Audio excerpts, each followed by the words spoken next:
Hello everyone, and peace of Christ to all of you. Today we have a challenge made by a Muslim, Mohammedan. For sure they don't dare to challenge me by talking to me, but they challenge by posting text. This Muhammad, he said, uh, Jesus is not God. And then he posted a verse from Mark chapter 16. The Muslims always they mention that verse. And maybe some of you do not know how to answer them. So today we will accept the challenge which made by the Muslims, by the Muhammadan, and I hope that moving around a rock in a circle does not make you dizzy to the point you do not know what are you talking about.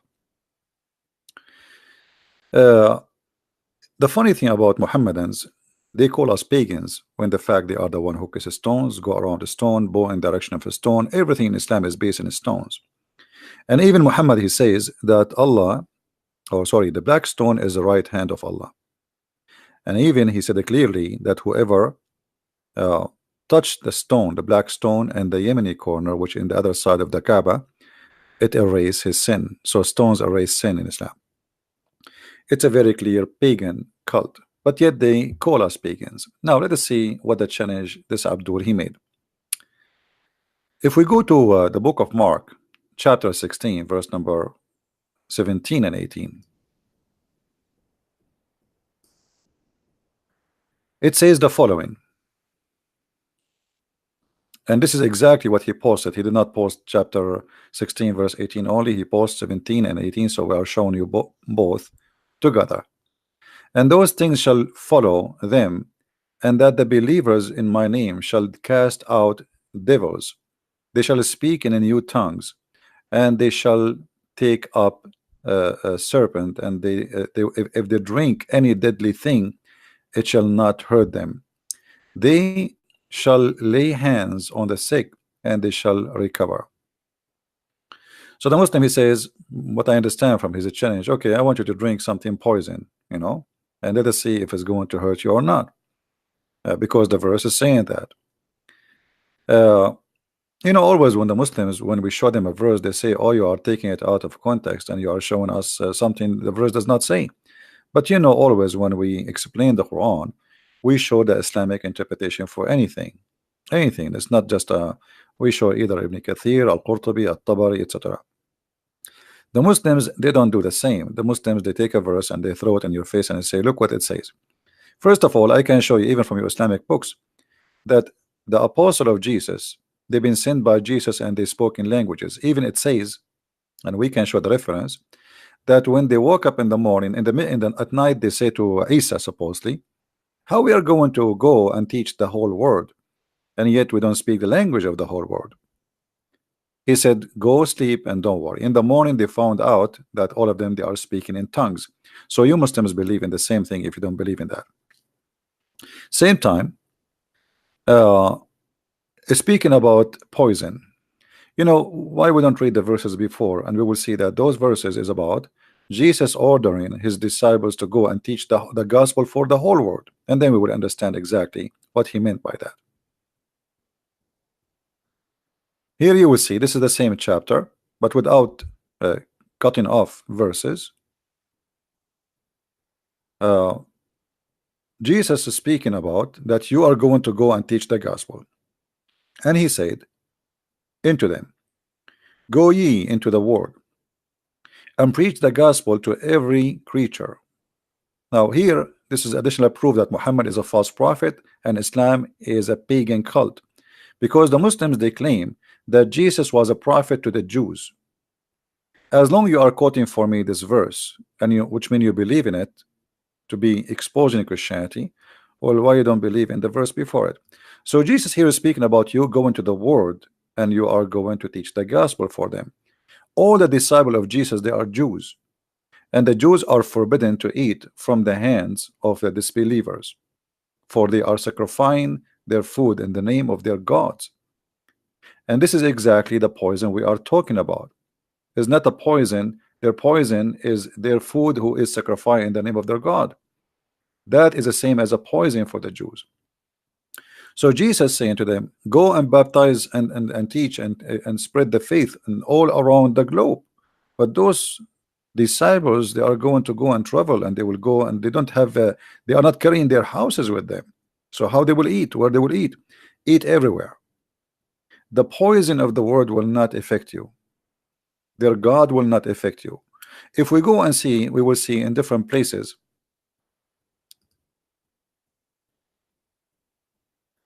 First of all, the Bible says it clearly. The scripture says you must not test your Lord, which means you cannot say, okay, God, I'm going to take a drink poison, and then I want to see if you want to save me or not. This is forbidden in the Bible. But this is not really what the Bible is speaking about. It's not about you go and drink poison and then you will not die, because the Bible makes it clear that you will die. Isn't it the Bible says that people will kill you, and they think by killing you they think they are doing a favor to God?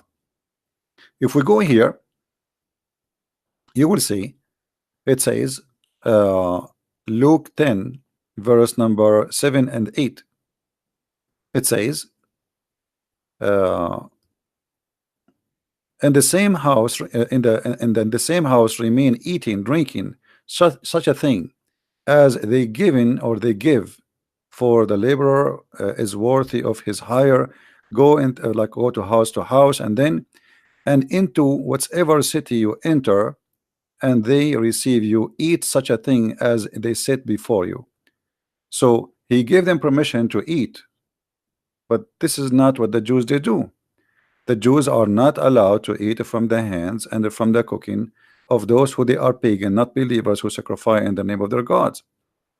So the poison they will face in their way, that they will face a lot of different religions, people who believe in different gods, and those people, they are forbidden to eat from their hands. So Jesus is giving them permission. Same time, Jesus, he confirmed that time will come and people will kill you. They will kill you, and they think they are, by killing you, they are doing favor to God.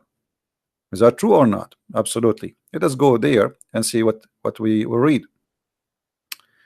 But before we go there, if we go to 1 Corinthians, you will see in chapter 8 verse number 4 and 13, it says, so then about eating food sacrificed to the idols, we know that an idol is nothing at all, which means not exist in the world, that there is no God but one. See, the Muslims, you took the shahada from us.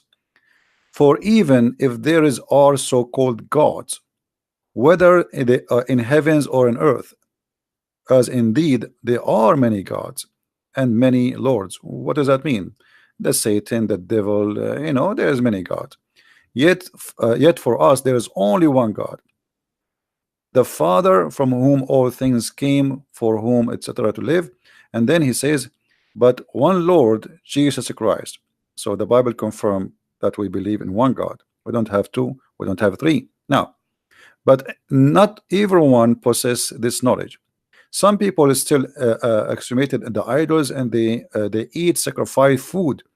They think of it as having been sacrificed to God, and since there's their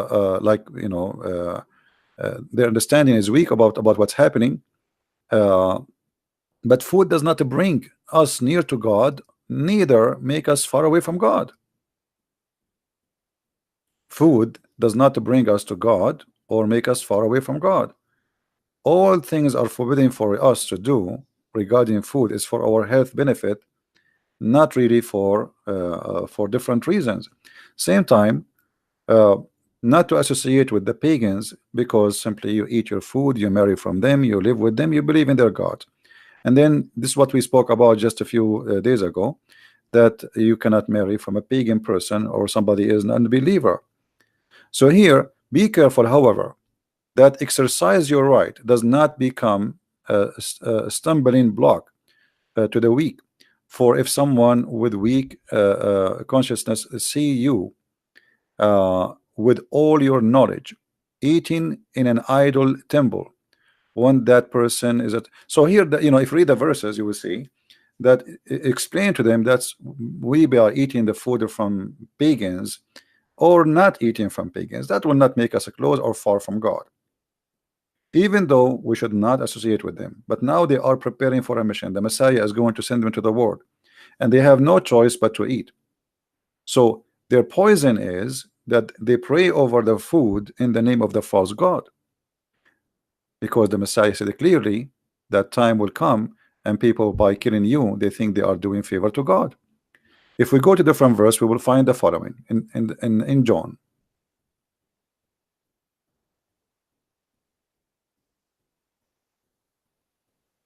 They will put you out of the synagogue. Indeed, the hour is coming when whoever's kill you will think he is offering service to God. So Jesus not only saying they will, he is saying you might be killed. He is saying they will kill you. The time will come and they will kill you. So they will be killed. They will be they will face death. And there's nowhere in the Bible it says that if you, because you are serving me, you will not die. So this is not what Jesus is saying. Going and serving the world, going and teaching the gospel around the earth, you have to face a consequence, and you will be killed, you will be tortured. And this is exactly what happened. Even they give them as food for the tigers, for the lions, for the cats, and for the, all kind of beasts. They've been crucified. They cut their head, they cut their hands, they torture them. So did Jesus say nobody can hurt you? Absolutely not. So when a Muslim he come to us and say that this verse here is speaking about that you can drink poison and nothing will kill you and nobody can hurt you, this is absolutely false. This is not what it says. You will go and you will teach the whole world about me, and they will not be able to affect you with their poison, which means their cult and their religion and their teaching. Go and teach and nobody can hurt you. In which way? Physically? No. Jesus himself was crucified. And Jesus here is telling them, I was crucified and you will be crucified too. And now it's time for you to go and teach the whole world. So how in the world you think, if we Christian believe that Jesus himself was killed, how the followers of Jesus will not face death and die or can be killed? That will be silly and that will be stupid. All the disciples of Jesus faced death. All of them sacrificed or or tortured. Uh, so it's not up to you to explain for us a verses you yourself you do not know what it's meant. You see, when we debate with somebody, we debate him about his belief, not about what he think or what I think about the belief. Like as an example, once a Muslim told me the Torah is not the book of Moses. Stupid. What I can say, this is his what he think, but this is not Islam. Islam believe the Torah is the book of Moses. All right. So if you have his own thinking, this is a different story. I have nothing to do with me, or I have nothing to do with Islam too. Same time, when I speak about Islam, it's not up to me to think about Islam the way I want. I debate Muslims about what they believe, not what I believe, because I believe Islam is a stupid cult. That's it, you know. But they believe Islam is coming from the true God. So we debate them about what they believe, and when we see a verse in the Quran, we go and see what the Muslims, how they believe in it, what they say about it. Let us see what they believe. So do we Christians believe that if a snake did bite me, I will not die by poison? Absolutely false. Do we Christian believe that if we drink poison we will not die? This is absolutely far away from the truth. All what he is saying to them, that you are preserved by me, whoever die and believe in me will live. They will crucify you, they will kill you. You go to the world, you preach the gospel, and their poison will not kill you. In my name you shall cast the devils. I give you a power. You shall speak in tongues, which means don't worry about you speaking languages of people who you don't understand. So a Muslim, he tried to make it the way he want, and that was supposed to will make him like laugh at us. However, the Muslim themselves, when they make such an accusation, they are showing us their ignorance, because their prophet, he made a challenge too to the Christians. Let us go first to the Christian challenge. Let us close some browsers because there's too many.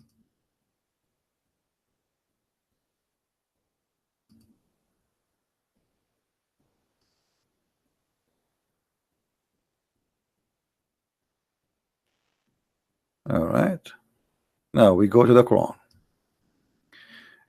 If we go in the Quran, we will find the following. You see, Jesus, he promised them that nobody can hurt you in a mean that you are going to survive in my name. Not hurting you, not to kill you, but you will be in my, you will be always living with me. In the Quran, chapter 4, verse number 47, it says, Allah, he said to the Christians, and this is speaking to us supposedly, and the Jews, if you don't believe in Allah, and he's speaking now, not tomorrow, not next century, not before the judgment day, he will do to you the same as he did to the cursed Jews who've been turned into apes and monkeys in the Sabbath. What he will do, he will erase our faces, he will erase our eyebrows, he will make our nose go inside our face. We will have no eyes no more, even no ears, and even our mouth will be stitched. And this was a threat by Allah. If you don't believe in me, I will do this to you. But as you see, I am talking, and Allah did not erase my eyebrows, neither my eyes, neither my mouth. So your God, Allah, he made a false threat, and you cannot say that this was for the judgment day, as you see, because saying to us the same as he did to the cursed in the Sabbath, and those who they are cursed in the Sabbath, Allah did not make them, or he will make them in the judgment day, pigs and monkeys. He made them supposedly already. So your God, Allah, is the one who make a challenge, and the challenge is a failure. Different challenge. Muhammad, he said in the Quran, on the Hadith, sorry, that the one who eats 7 ajwa, he will be protected from poison and from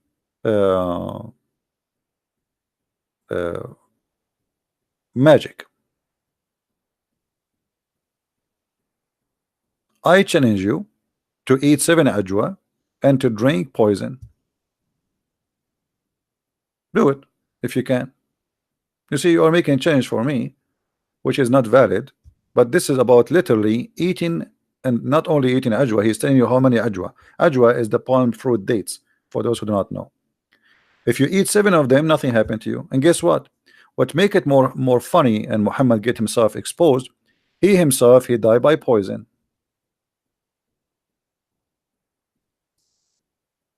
So how he say that if you eat 7 ajwa, no poison can affect you, and he himself, he died by poison?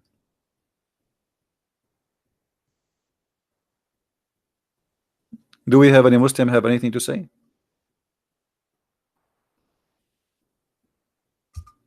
You see, we accept the challenge you are talking about.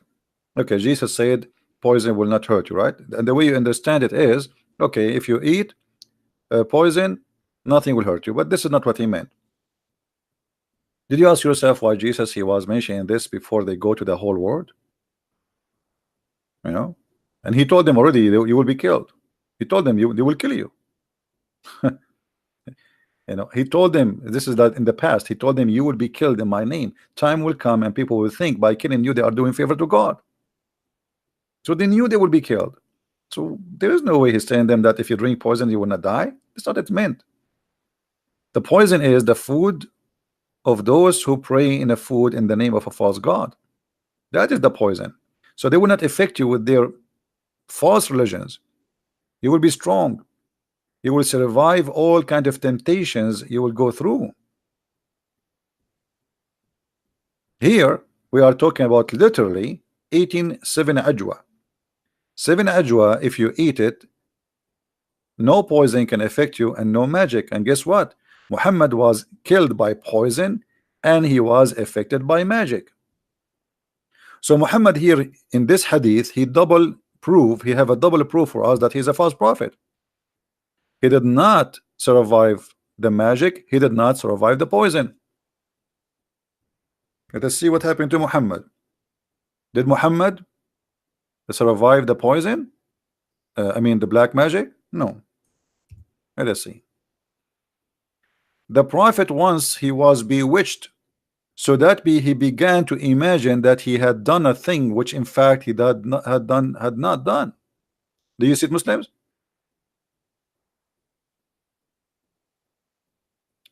The prophet was bewitched.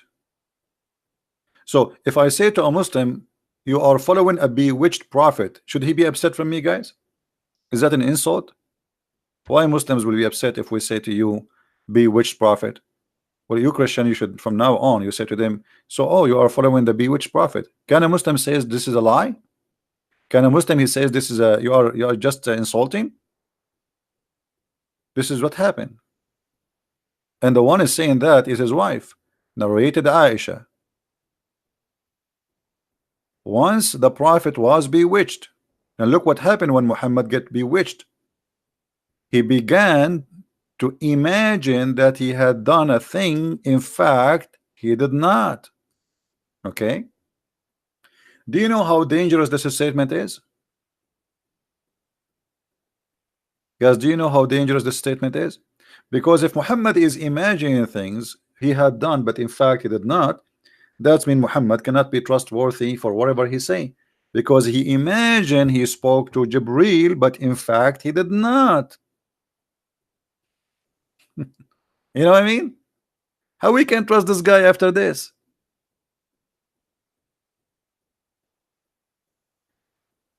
If we put in the profile, let us say we have a guy who going to witness in the court, and he have a file, let us say medical file, because this is a medical situation now. You see, when the Muslim they say the prophet was bewitched, they are just trying to say to us the prophet was crazy. For the Arab, anyone who do things which is crazy, they call him bewitched. They believe that somebody cast a spell on him. And this is a very traditional for all ancient people in the old days. When something you cannot explain why it's happening, so what you say, somebody casts a spell on him. This is a spell, a magic. But I believe strongly that Muhammad have a mental issue. This is have nothing to do by bewitched. And then Muhammad he claimed that somebody took some hair from him and he controlled him from far distance. I mean, if this is the case, okay, go get some hair from Trump and control him. Who is a Muslim when I got some hair from a Trump and control him from far away? Or get some hair from Putin? You know, those are the major two powerful men in this earth. Get their hair, put a black magic on them, and you can do the voodoo. You know, you can make Trump and Putin go in war. All what we need is some hair. And now I know why brother Sam Shamoun he have no hair, so nobody can control him. That's a smart idea, you know. So your prophet was bewitched. Your prophet was killed by poison. Yet he says if you eat 7 ajwa, no poison can affect you and no magic can affect you. So what we will do, Muslims, now? How we can trust Muhammad? And here I don't want to forget to mention this. When Muhammad he said that I was killed by poison, you see here confirming how he died. Muhammad he said that in the element which he died. This is not about him being sick. You see, it says here the prophet in his element in which he died. And the Muslim they say that whatever the prophet he saying is it true. Is that correct, guys? Can a Muslim says to us that Muhammad here is lying? Who is a Muslim when I say Muhammad is a liar? Who is a Muslim when I say to us here Muhammad is lying, he did not die by poison? I want to see a Muslim saying that.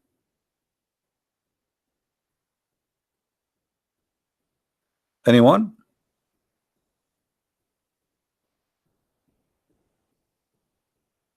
Either Muhammad is a truthful and the Quran says وَمَا هُوَ إِلَّا وَحْيٌ يُوحَى, which means everything the prophet he says is coming from Allah. He don't lie. Okay. Muhammad saying I am dying because of the poison, and now, not only now, he says he used to say, you see the word it says you used, which means Muhammad keep repeating this not only once or twice.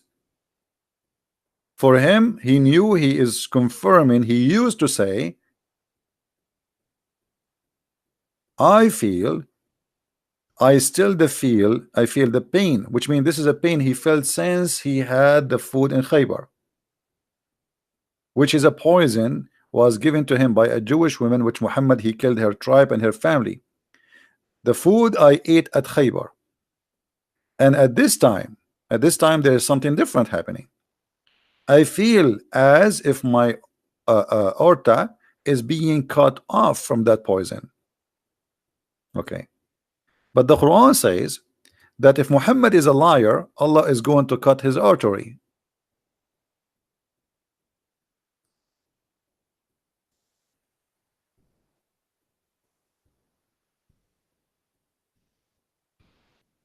The Quran said if Muhammad is to fabricate satanic verses in our name, surely we will seize him from his right hand, and then certainly should have cut off his artery or aorta. Do you see it, Muslim? This is your translation, not my translation. Do you see it? So the Quran confirm a prophecy. This is a prophecy.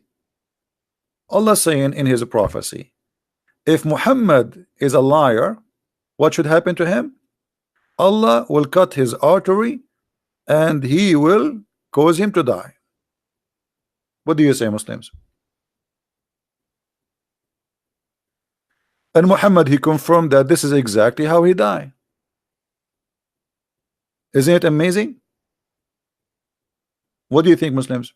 Isn't it amazing? It's amazing. Like you say, okay, if Muhammad is lying, I am going to do this to him, and then this is exactly what happened to Muhammad. So what do you want more proof? And this is from where? From the Quran. This is not from the book of the Christian.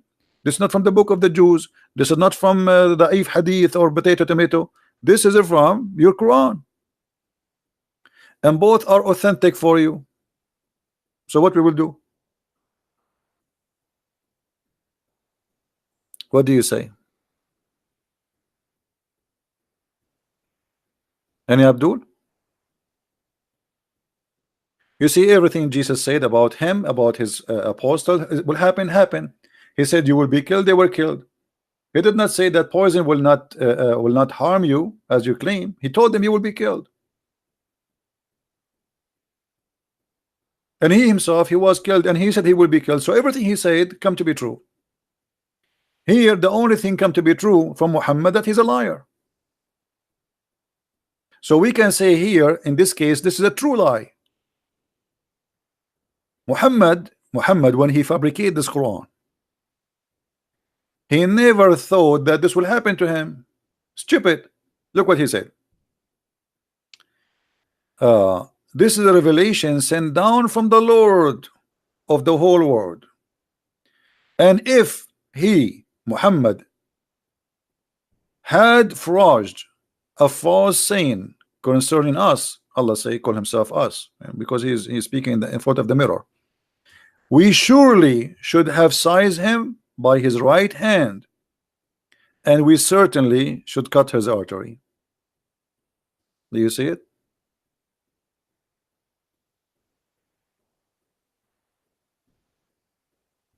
Any Muslim have a comment? Who is a Muslim here in the chat? I see the guy there, his name is Nat. Hey Nat, are you a Muslim, Abdul? Nat Tuner, are you a Muslim? Because I see you are saying to challenge me, not challenge me. Why you don't call me? If you want to call me, feel free. Do you like to call me Nat? Or you are challenging yourself in the text?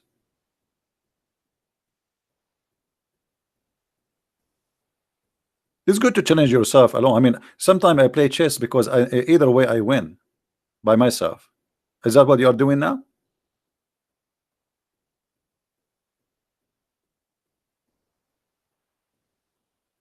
Huh?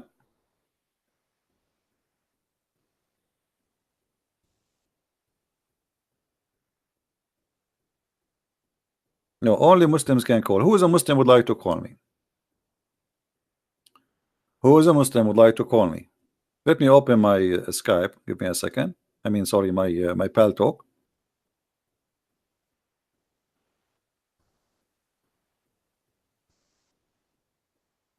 And if there is any Muslim would like to call, feel free. We will be happy to have you.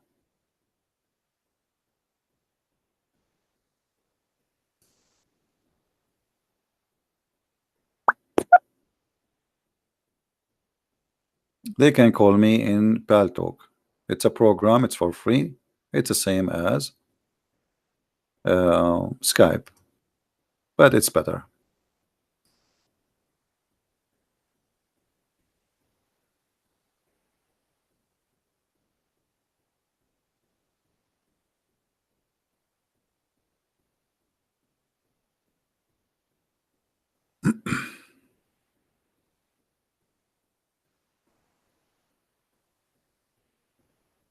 Any Abdul?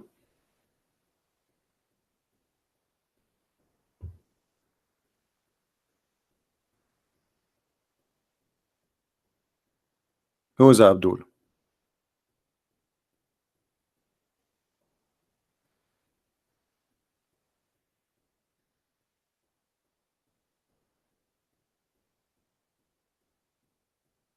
Let us see, we have someone here. Let us ask him first if he is a Muslim.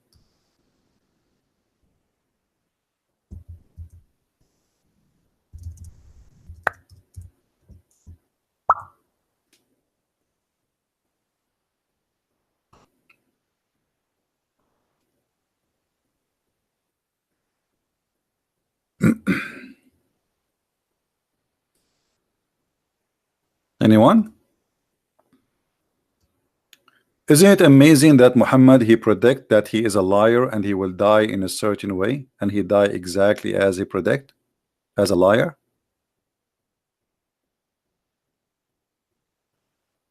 What do you think? I am with Muslim knowledge. Yes, what does that mean?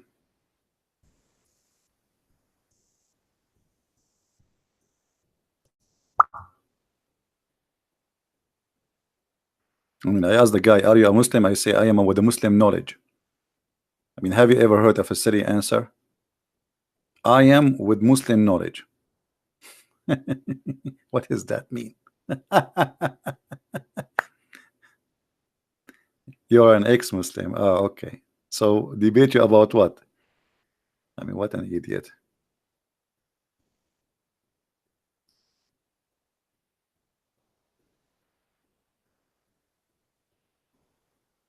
Do we have any Muslim would like to go to call us? My pal talk is open. Huh? Who is a Muslim? He have a knowledge. He can challenge us. Anyone?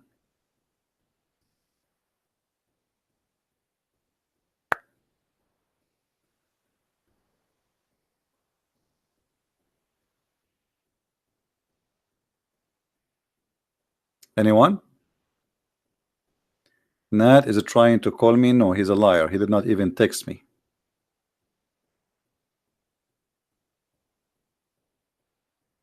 Who is a brave Muslim? He is willing to call us. And you know what? We can have an open challenge. I mean, you give me anything you want about Muhammad to prove to us that Muhammad is a prophet. Forget about our topic. No problem. Forget about Muhammad, his artery cut off, for he is a liar, as the Quran said. I'm not going to talk about it if you want. Who is a Muslim? He have the courage to call me.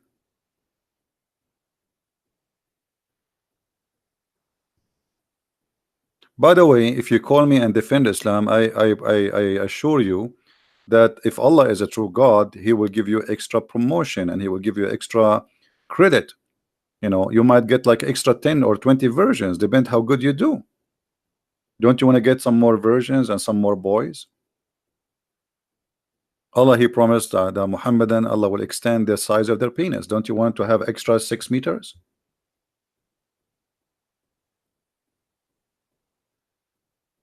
Anyone?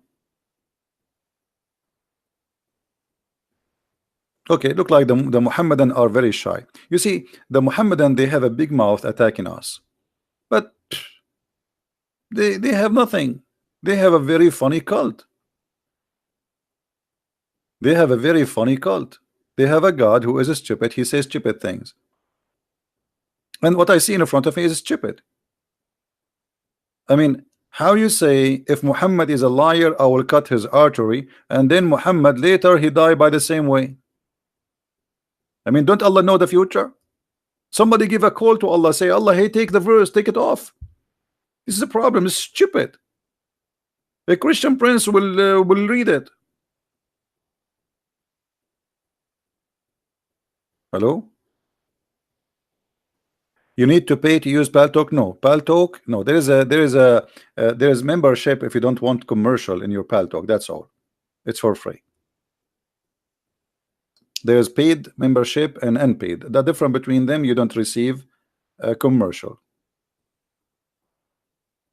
It's for free, and I'm using the free one, and I'm using Paltalk for many years. So what do you think, Muslims? Anyone? It says just text me, no problem. I am offline or online, don't worry about it, just text me.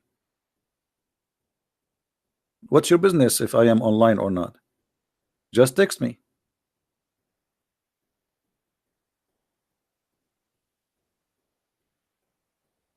And no, I am online, not offline. Here we go. I will show everybody. See, it says I am online. So why you are lying, guys? Does it say online? Look, even the LED light green next to my name, and it's flashing like we. So stop lying.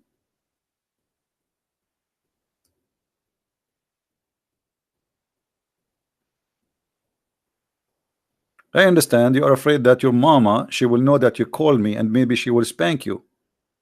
Otherwise, what you are saying is not true.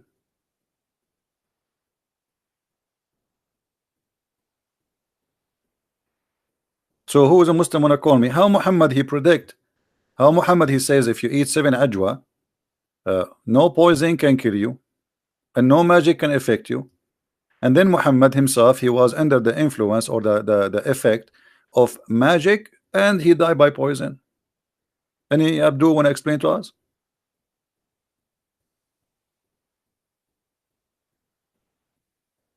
Anyone?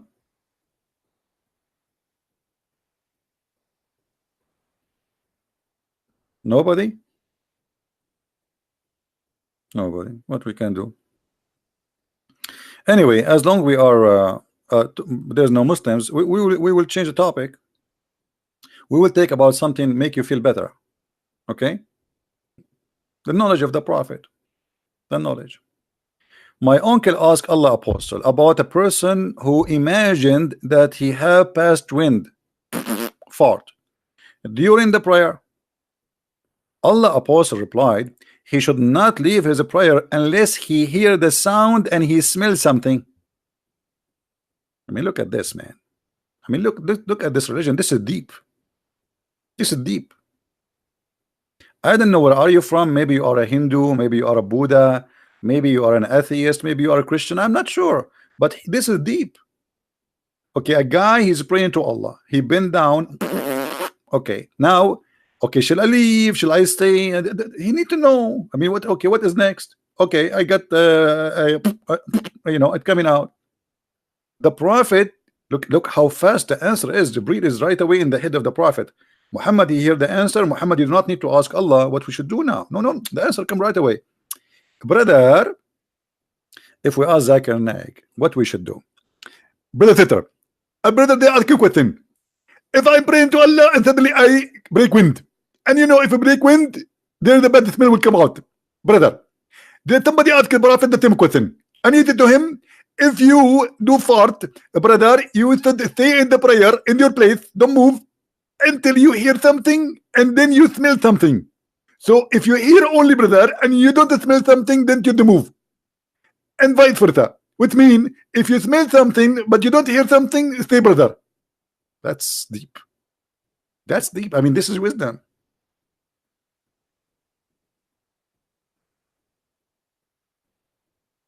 We should have changed the name of the book, Farah al-Bukhari, to call it the Book of Fart.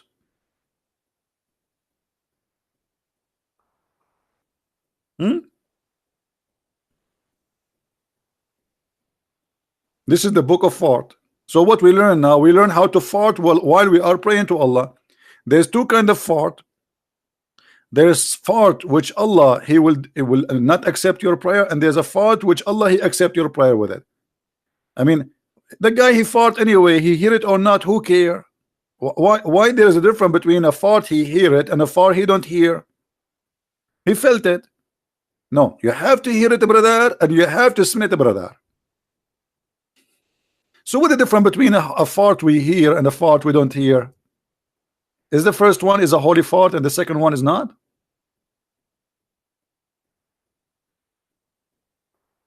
Hmm?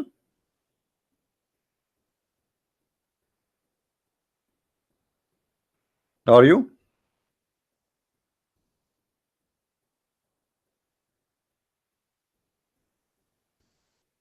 Any Muslim?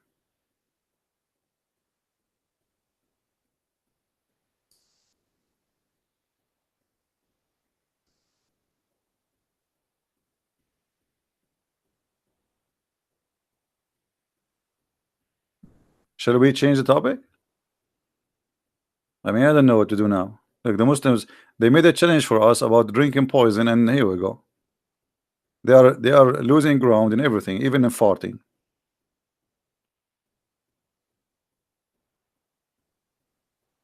And by the way, why Allah will not accept your prayer if you farted? I mean, I mean, the fart is inside you or outside you. What does make a difference? Actually, fart outside you is better than fart inside you.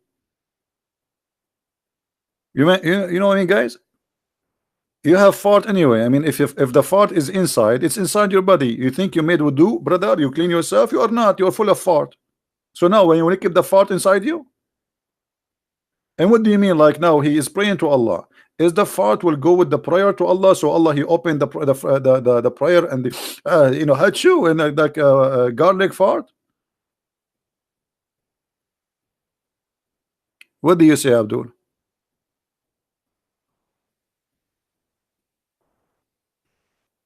What the difference between your fart is inside and that your fart is outside? And why? By the way, Muhammad he said many things which is amazing. As an example, the angels of Allah they hate garlic.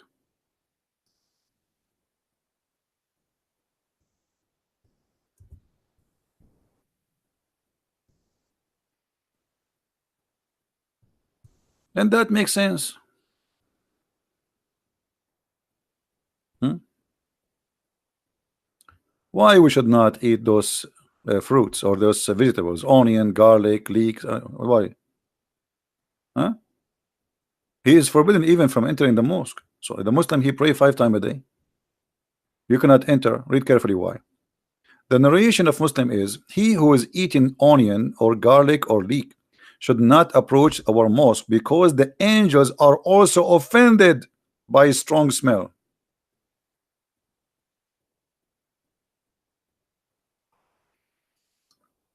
Guys, do you know what I do when I want to commit sin?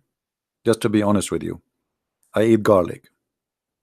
I commit sin. The angels are not there because they cannot stay around with the garlic. Look like the angels of Allah, they are Dracula.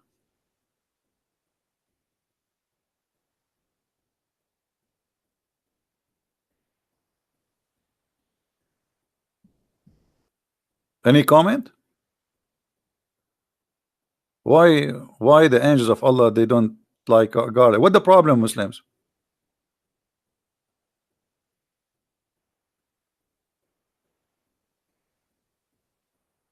Any Muslim have an idea of what the problem between the garlic and the angels? Why? What is the difficulty?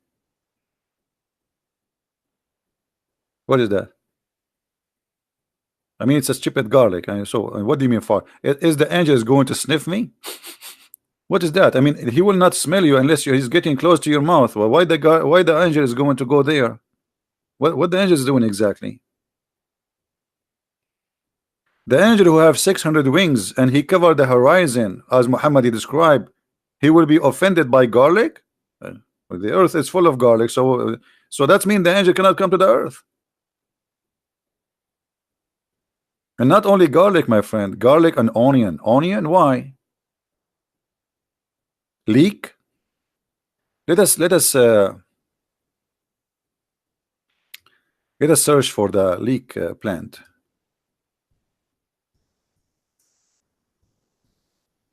Let us see the leek plant. What is that? I mean, look how dangerous this leek, man. I never thought that Allah is so weak and his angels to the point such a plant can really harm them. But by the way, if you think about it, this plant looked like dangerous thing. I mean, look at this. I don't blame the angels, by the way. I mean, this is dangerous. Don't you agree?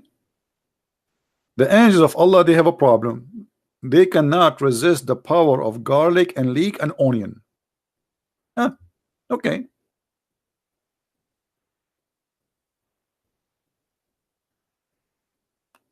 There is a wisdom behind this. But maybe Allah, he designed the angels and they have like a weakness when it's come to those you know, by the way, garlic, you do not know what are you missing. Garlic tastes good, onion tastes good, and leek tastes so good. You angels, you have no idea. What are you missing? Okay.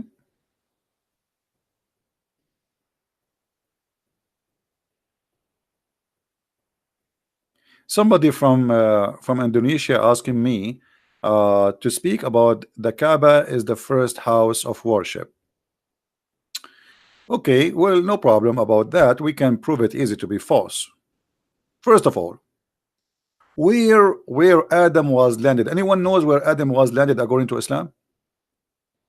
Where Adam was landed. There is a video on YouTube. You can see it. This is the Sheikh. What his name? Mufti Monk. Mufti Monk.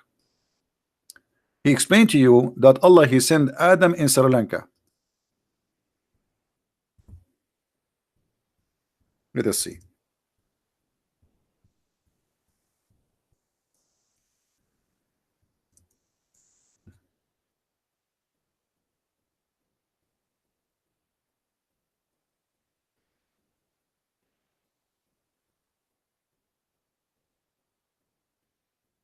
Islamic landmark.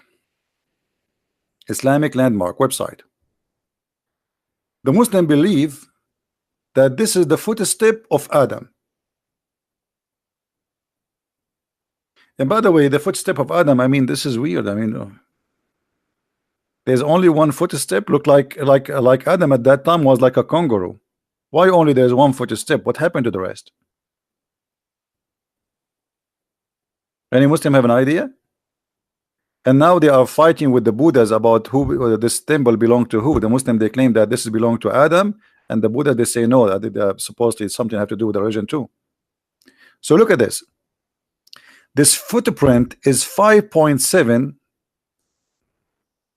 by 2.6, is believed to be the footprint of Prophet Adam. Upon peace upon him. Or this is different now. Upon him peace. Upon him be peace. This is different English. Who was said to be 60 cubit tall. Okay, I'm gonna go with you, Muslims. Adam is 60 cubit tall. He is doing what in the top of this hill? I mean, he cannot even stand. He will fail. The wind will push him. This is small, tiny, little hill. Adam was there stepping here. Why? Is that the elevator supposedly? So Adam, he sent down by Allah by the parachute, and then he landed here. What happened?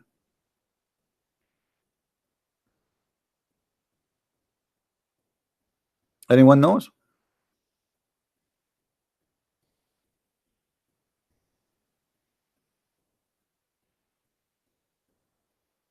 Why you did not accept my I think this is the kid Gigi. let us laugh together. Hold on. Just to laugh.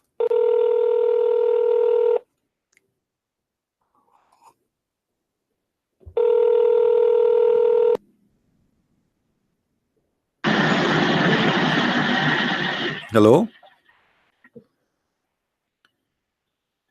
Hello? Potato coward. He is calling me coward and then he hang up.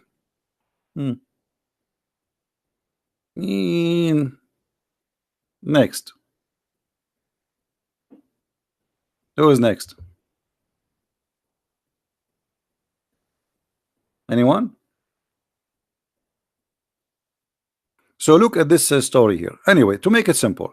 So Allah He sent down Adam in Sri Lanka. Question, Muslims. Why Allah He sent down Adam in Sri Lanka and the Kaaba is in Mecca? Brother. There is some mystery here, brother. Either Allah was not using GPS or there was a windstorm, brother, and pushed the parachute of a Prophet Adam in the wrong location. And then Allah He ordered Adam to go to Mecca. Let us look at the map. Hold on.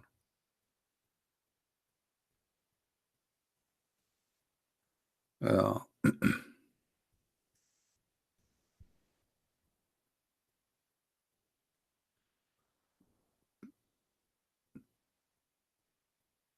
Sri Lanka map. All right. So I want the Mohammedan to focus with me carefully here. So this is Sri Lanka. Okay. But here Sri Lanka is an island, is totally an island. How Adam was able to go and pass the sea? Any Muslim can tell us. This is the first man, there's no ship, there's nothing. He was landed here and now he have to move to the other side. He have to go to India. Any Muslim can tell us how Adam was able to go all the way?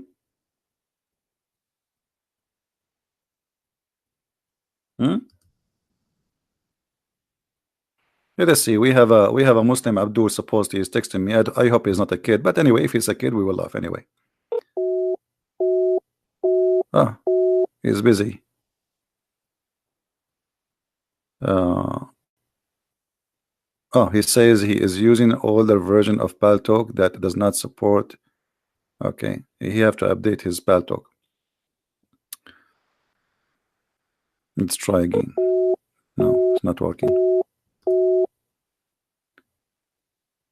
Any Muslim can tell us how this happened.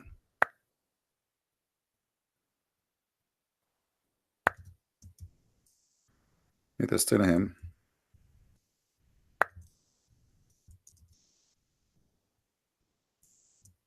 That you need to update. Oh, I was typing in Arabic, you believe it? All this type. Do you hear me in Paltalk?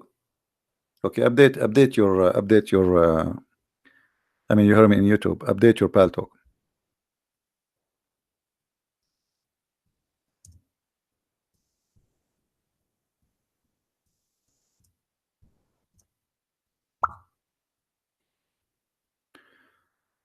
So look at this.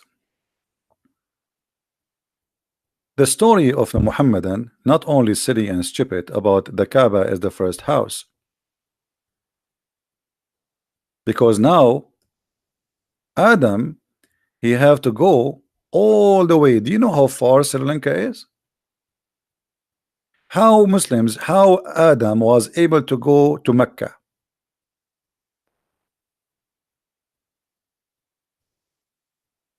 Any Muslim can tell us. Who is the Muslim can tell us how Adam was able to go to Mecca? In order for Adam to go to Mecca, he have to travel all this distance. He have to cross the sea, and at that time there's no ships. This is the first man supposedly in earth. And then he have to cross all of India. There was no Pakistan. This is a new state. And then he have to go to Persia. And then he have to go to Babylon land. And then he have to go to Saudi Arabia.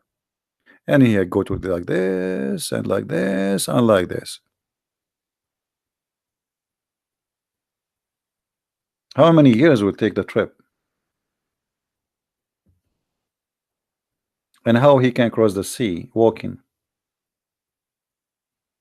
Do we have any Muslim? Either you have to agree that this is a lie. Let us see this guy. It's the same.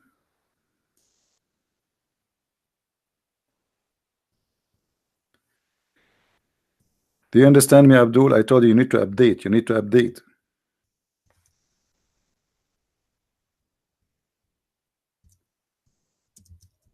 Slow people. Any Muhammad I can explain how Adam was able to walk on the sea, cross all the way to India, cross all of India, go and cross all of Persia, and then he crossed to Iraq, and then cross all of Saudi Arabia, and then he found Mecca. How he even knows that he should go to Mecca and what is the direction? Any Muslim have an idea?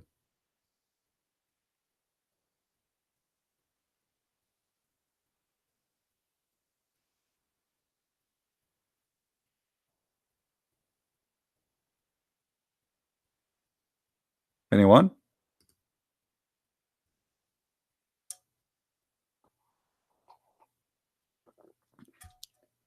And by the way, anyone knows where Eve was landed?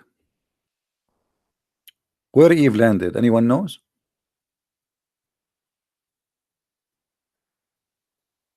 Some Muslim they say that she landed in Yemen.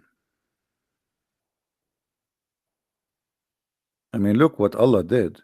He sent the guy here and his wife here. What happened? Maybe the spaceship broke like before they arrive or something. Adam now here and his girlfriend is here. What? And how he found her later? How they met? Do you think they text each other in WhatsApp?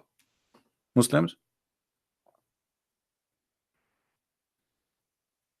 I mean, you Muslim, you claim that you have authentic books and you have authentic religions, and your authentic is nothing but a stupid fairy tale story. What Adam have to do with Sri Lanka? I will tell you what Adam have to do with Sri Lanka, because Islam, the roots of Islam is from Sri Lanka. This is the truth. The root of Islam is coming from Sri Lanka. It is a Buddha religion transformed through India all the way to Saudi Arabia. If you look carefully in the map, let us do this.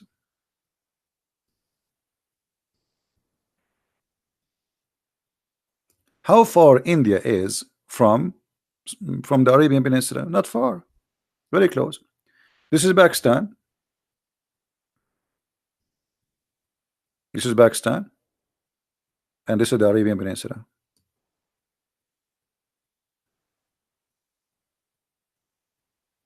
Which means if you go from here, this is less than 16, like total width of 60 mile, and the Hormuz is about 16 mile total. That's it. Very close.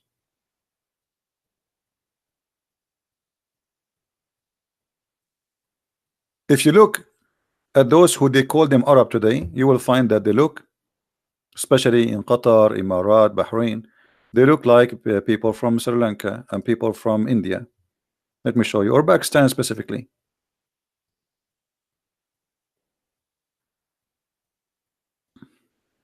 And guys, don't text me in Pal Talk. You see, don't make me do the same as it did in Skype. I run away from Skype because a Christian keep text me there. I said 1,000,000 times, please don't text me in the program I use for Muslims to call me. If you are a Christian, use the chat in YouTube, because my Pal Talk will jump like a crazy, and I will keep receiving messages.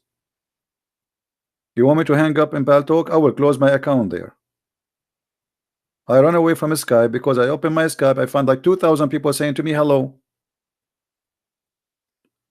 Now, let us see.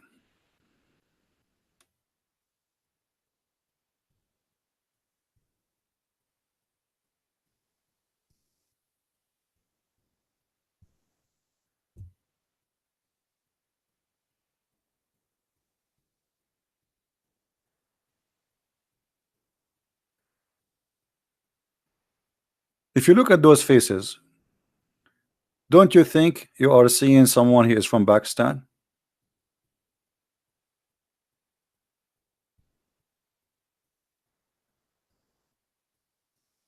What do you think?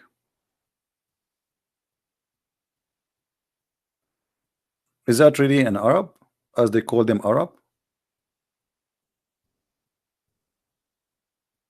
or this is a Pakistani boy? He's a Pakistani boy. This is his father. Their hair, their mustache, their everything. They are Pakistani. There's nothing is called Arab.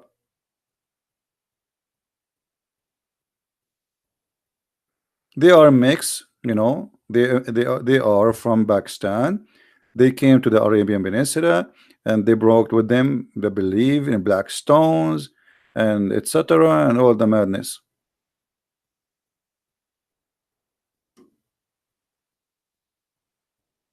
Hmm? Any Abdul have something to say?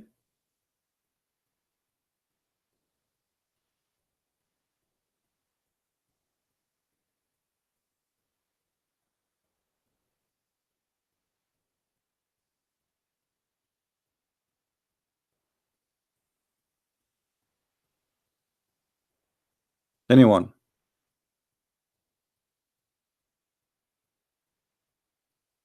Anyway, we go back to the Quran where it says that the house of Allah, the first house of Allah, is the Kaaba. The Quran doesn't say that. The Quran says something different. Look what the Quran said. The first house which Allah He built is the house which is in Mecca. Where is Mecca? Where is Mecca? The Muslim they say that this is now Mecca. It doesn't say Mecca. It says Mecca. Read with me. Okay, did it say Mecca?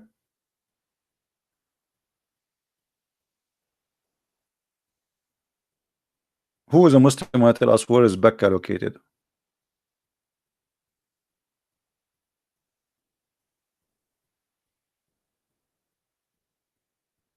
Any Muslim have an idea?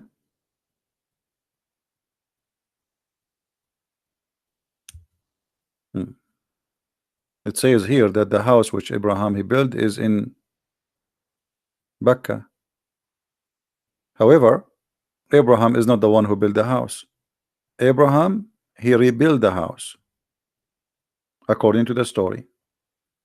But where is Adam building the house? What is the story of Adam building the house? What is the stories of the angels building the house? Because the Muslim believe that the first one who built the house it was Allah himself by sending 40,000 angels. 40,000 angels to build a small room like this. I mean, what are those angels? They were sleeping all day or what? Any Muslim?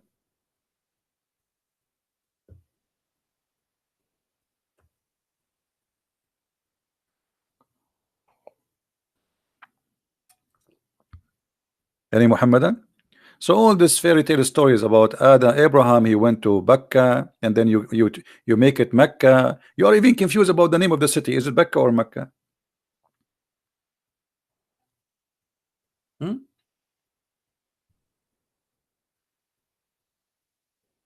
Which one? Any Muhammadan have a comment?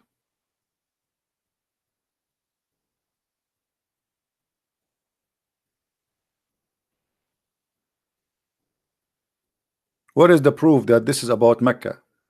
Where we can find the reference that Mecca is Mecca? Anyone?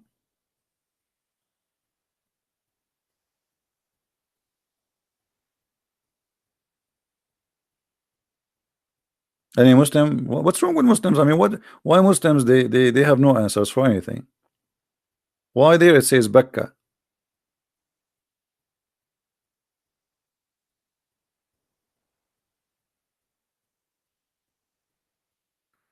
Do Christian Prince talk about Jewish Kabbalah or Talmud? Why I want to talk about it? Give me a reason to talk about it. We don't believe in Talmud anyway. The Talmud is a stupid book, the same as the Hadith and of Muhammad. And the Jews are going to convert to Christianity sooner or later. What is left of them is very few. Any Abdul? Edward, if you keep posting this, I will block you from the chat. Just to let you know. Do we have any Muslim? He have something to say.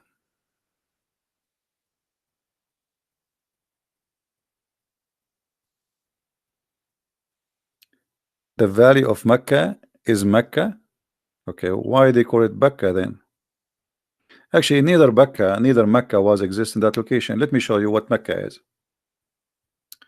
Give me a second.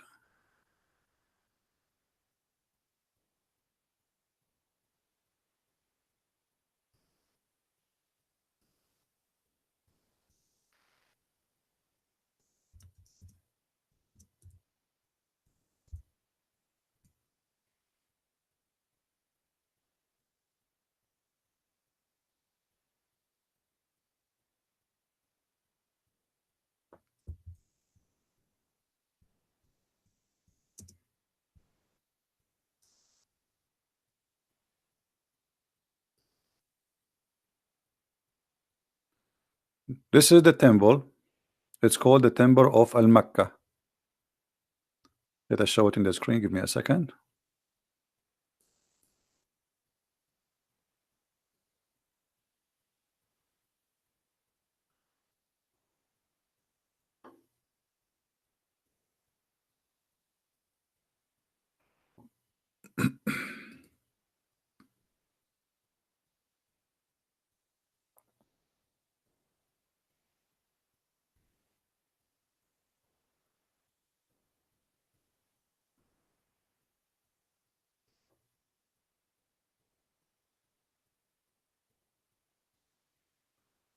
All right. This is the real name of Al Mecca. It is. You see the name? As you see the name. What is the name of the temple? Al Mecca. Read it me carefully. This is a temple for the moon god in Yemen. And the Kaaba, the Muslims they have, is a counterfeit of this temple. They took stones from there, so people will not go and do visiting. They don't have to go there to visit this temple. As simple as that. The temple of Al Makkah, the same name.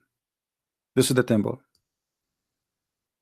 Muhammad, you know, he adopted the same religion which was exist before him, which is worshiping the moon god. And the Arab before him, long before his existence, they practice this. They bring stones uh, from that place, and you know, they told people that's okay. Now you do not need to go and do Hajj, and then we will see. This guy is saying he is a Muslim from Lebanon. Let us see if this is true or not.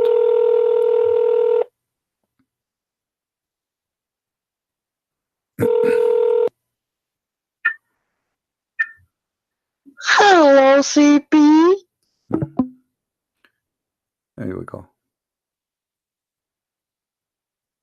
The whore of the Babylon.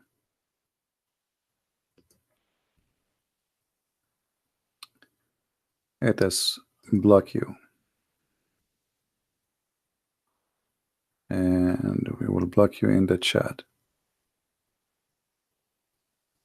So you are calling me and you are saying to me, call me to say to me this.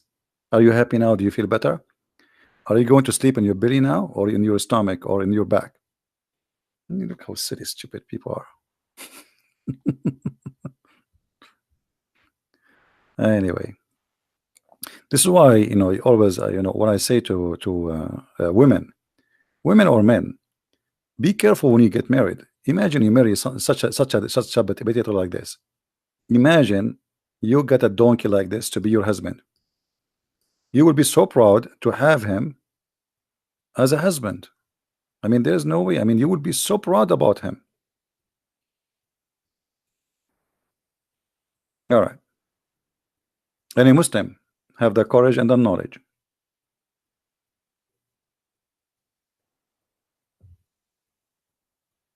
Let us see. We have a Muslim, I think, here. Let us say he is not. This guy, he cannot. He have an old pal talk. We cannot call him.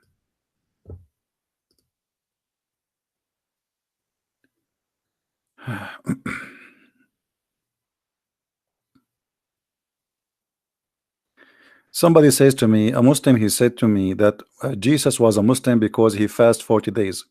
Well, ask him, the idiot, if Jesus fast 40 days, so why you fast 30?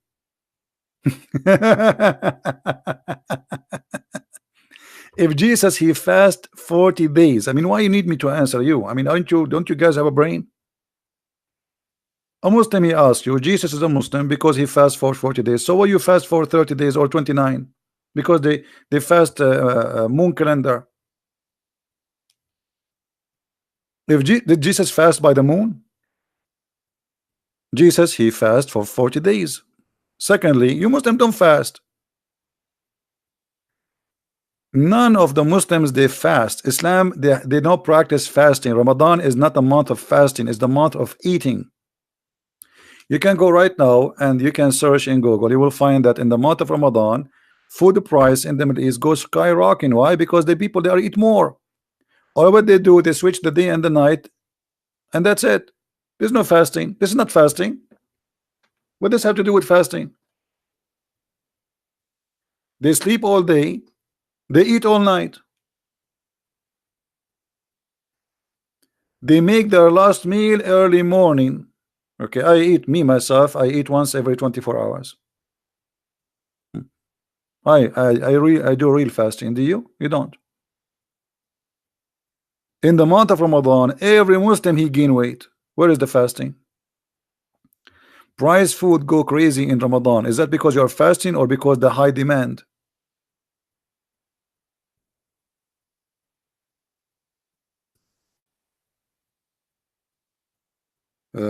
Ramadan is coming right now, actually soon.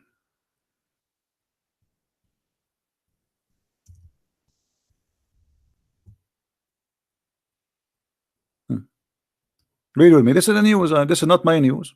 Huh? Read. Food price surge during Ramadan. Why? Because you know, if nobody is eating, the food price will go down.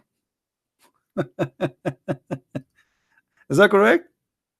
If nobody buy food, the price of food, nobody buy it. That's it. It's you know, they will give you a big discount. Just buy because nobody's buying. But food price in Ramadan go crazy. Because in Ramadan they eat like elephants. Where is the fasting? You don't fast. You are a hypocrite.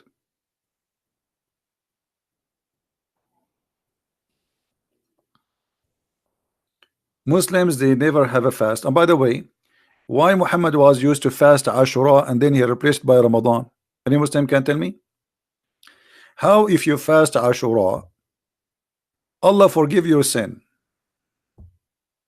and suddenly Ashura became not important? What happened? Even if you fast the day of Ashura, just one day, Allah forgive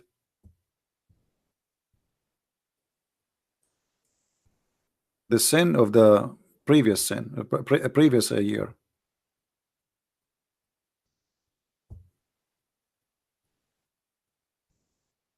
Have you ever heard of such a deal? Huh? I heard Ibn Abbas when he asked about the fast of Ashura. Say, I do not know the Prophet fasted any day because of etc. except by the mean of the month of Ramadan and the day of Ashura. Okay, what happened to Ashura, Muslims?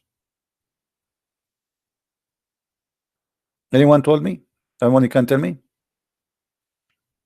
The Prophet he observed the fasting of Ashura. What is Ashura? Who is a Muslim can tell me why your Prophet he fast Ashura? Anyone knows why?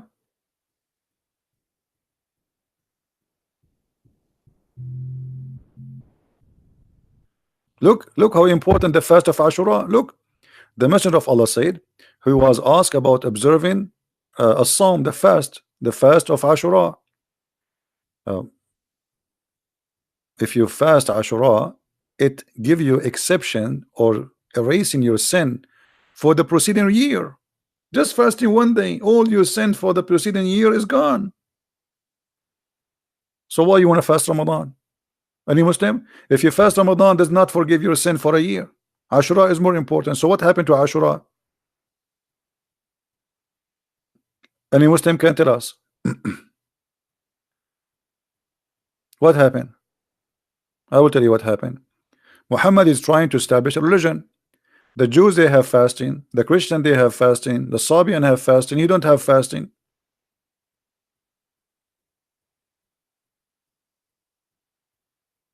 So he chose a day which was a practice before him. According to Aisha, the pagan Arab, they used to fast Ashura. Now, I want to ask the Muslims, what is Ashura? Anyone?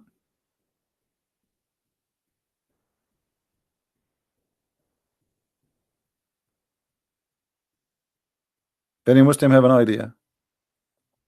Look, we have many Muslims in the text, but none of them can tell us what is Ashura is. What is Ashura, Muslims? Read what Aisha is saying.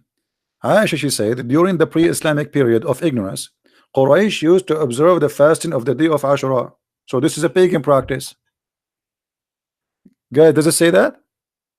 Does it say that the pagan Arab, they used to practice the fast in Ashura? It says that, right? Okay. So why you fast it, Muslims?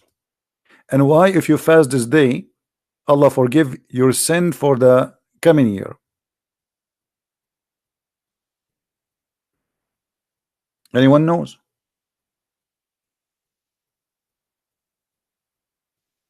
This is a fasting for the pagan. Why Muhammad, he copied the pagan and he promised you if you fast that day, Allah forgive your sin for a year. Who is a Muslim? Tell us.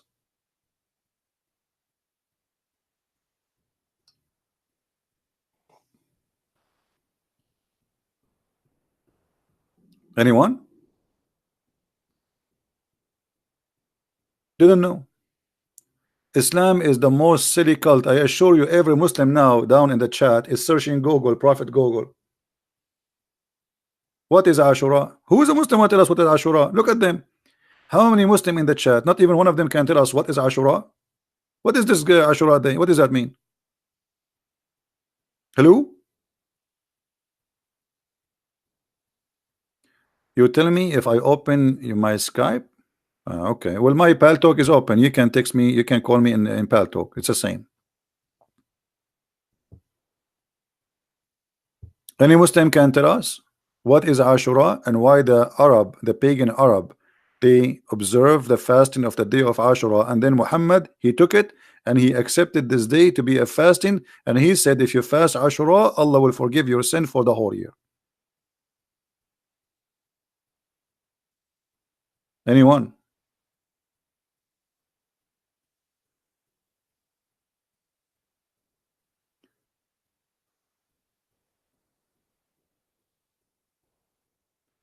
Ashura is a Hindi god. I don't know. You have to prove it. I don't take things as a statement. Do you have a proof? Do you have a proof that Ashura was a Hindi god? If you can give us the proof, we are welcome. Who is a Muslim can tell us?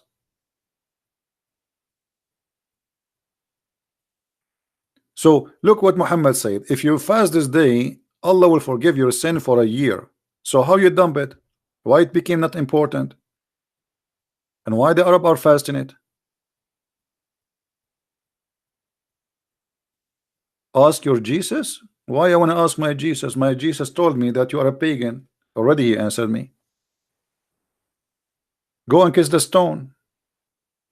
Why you don't ask your Allah? Jesus told me that Muhammad is a false prophet. Jesus said to me clearly that whoever deny me, I deny him.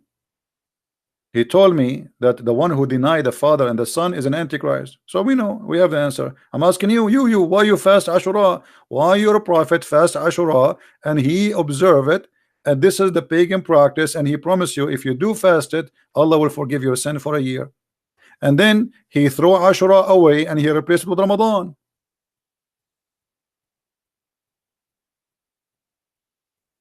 Any Muslim have an answer? Look at them. They don't know.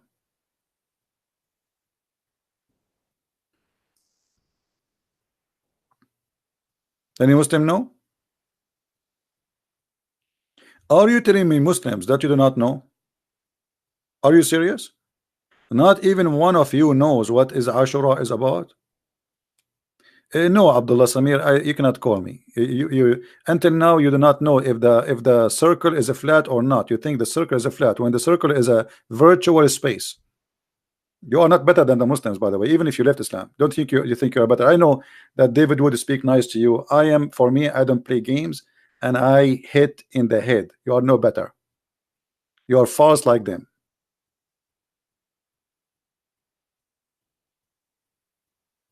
We say to you that the earth is says the globe of the earth or the circle of the earth. He says the circle is a flat. And he think he's smarter than the Muslims supposed, and he left Islam. You are the same. The circle is a flat. Why? Is it an object? How the circle can be flat? It's a virtual thing. It's a shape. It's a drawing.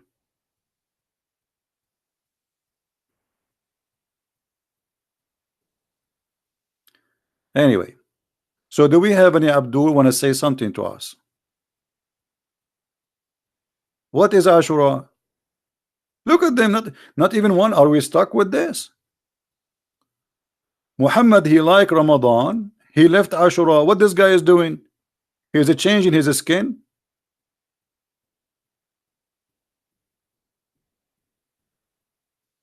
No, Samir, I am not like you. In the back you say something about me, and in front of me you are so nice and so gentle. I'm speaking to you face to face. You are no better.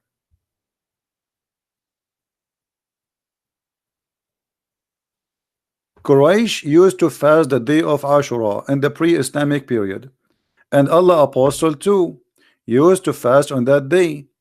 When he came to the Medina, he fasted that day, and he ordered that to be fast too. Later, then he fasted the month of Ramadan, and he gave up the fasting of Ashura.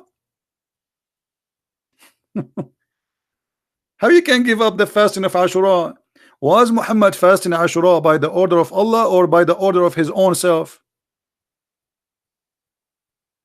Muslims, when your prophet was fasting Ashura, and then he left it and he decided to fast Ramadan, where Muhammad is getting this from? Where he receive an order saying you can fast Ashura, and then he receive an order says don't fast Ashura? Any Muslim can show me.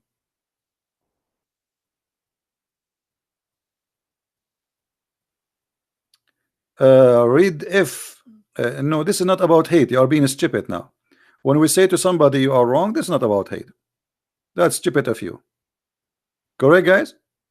If somebody says something stupid and he speak about it in our back, and he think he go to the show of David Wood, and he speak, and maybe David Wood did not notice. He said the Christian Prince, he think the circle is a flat. Sorry, he think he don't know the circle is a flat. That's stupid of you. Shame on you to say that. Shame on you to say that. You are lacking knowledge. You claim knowledge. You left Islam, but you're still a Muslim in the mentality. You speak against people in their back. That's what Muslims do. In front of you, brother, and we etc. And you are so kind. They turn their back. You stab them. Islamic agenda.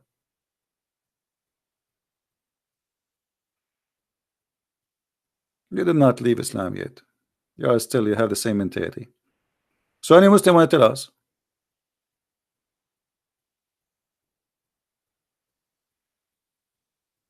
Who is a Muslim can give us the answer?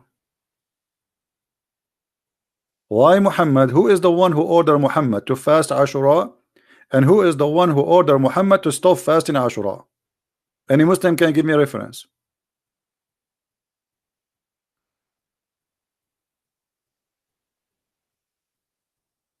Anyone? What do you mean the guy he ordered you to fast Ashura and then he give it up for Ramadan? What is that?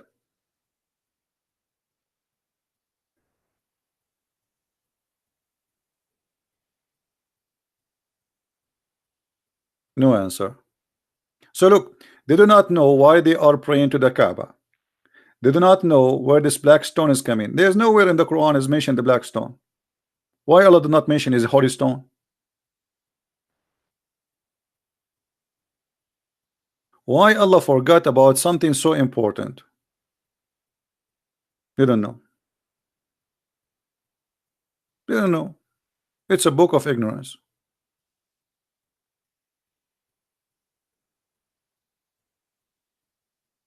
Big mouth, they talk too much, they shout too much, but the second you ask them a question, they don't know. Look, in different place, look what Muhammad said. Or this hadith saying here. I heard that Muawiyah ibn Abu Sufyan. Anyone knows what Muawiyah mean? I mean the one who lead the Muslims, his name is Muawiyah, which means a female dog. Okay, let it go. In the day of Ashura, during the year of he performed Hajj, saying, "O the people of Medina, where are your religious scholars? I heard Allah apostle saying that this day of Ashura, Allah has not enjoyed it fasting on you, but I am fasting it. You have to choice. They have the choice either to fast or not to fast. Okay, here we go. Allah did not enjoy the fasting of Ashura. Muhammad fasted. Why?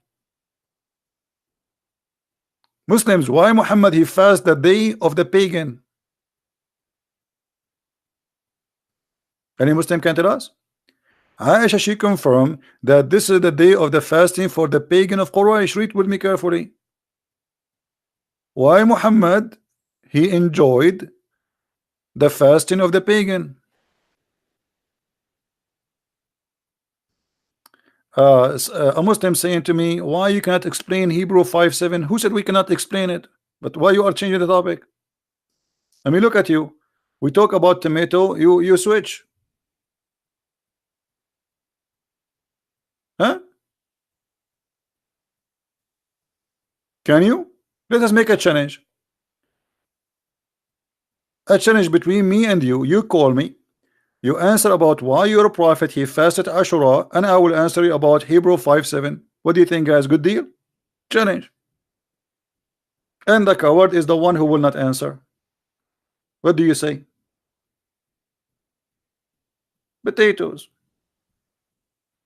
Potato, potato, potato. They don't know.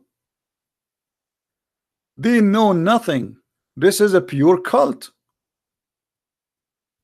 Cult. Why they fast? Why they don't fast? Why? How they know? Muhammad trying to make himself a prophet. Everybody have a fasting. So okay, they have fasting. I will. Okay, I do Ashura. Why?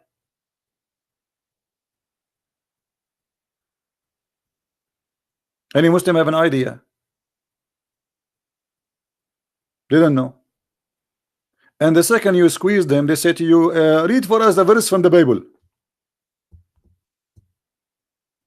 Hmm? Okay.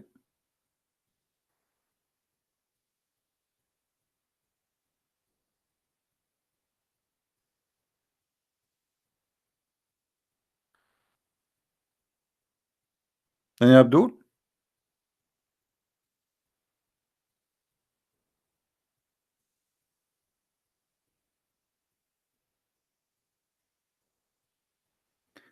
Open Skype. My Skype. What Skype? Go and call me in Paltalk.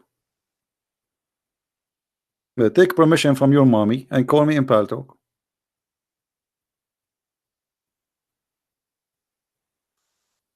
Do we have any Muslim?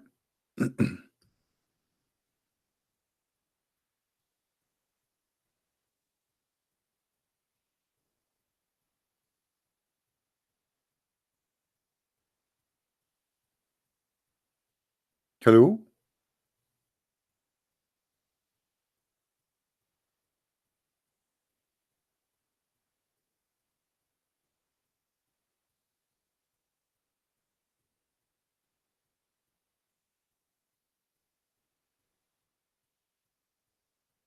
Who is a Muslim will tell us? They don't know. And my Paltalk is open.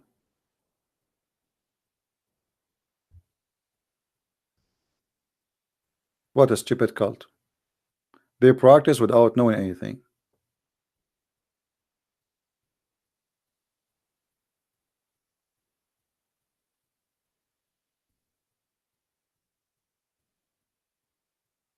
Anyone?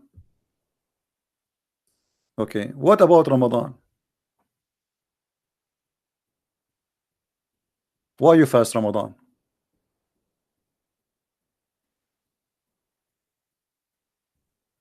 Do I have a knowledge, Christian, who can answer me? Hey Haji, how are you? Supposedly you are the one who have a knowledge? Guys, Haji is the person who have the knowledge. Okay, Haji, why your prophet he fasted the pagan day of Ashura? Here we go. You are the person who have knowledge. We are learning from you. Why your prophet he fasted Ashura?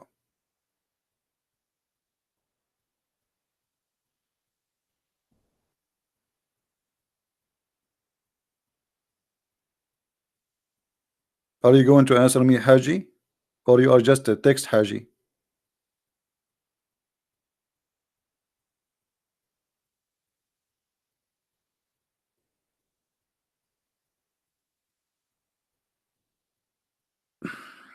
Bahman, we accept calls from Muslims only. Anyone?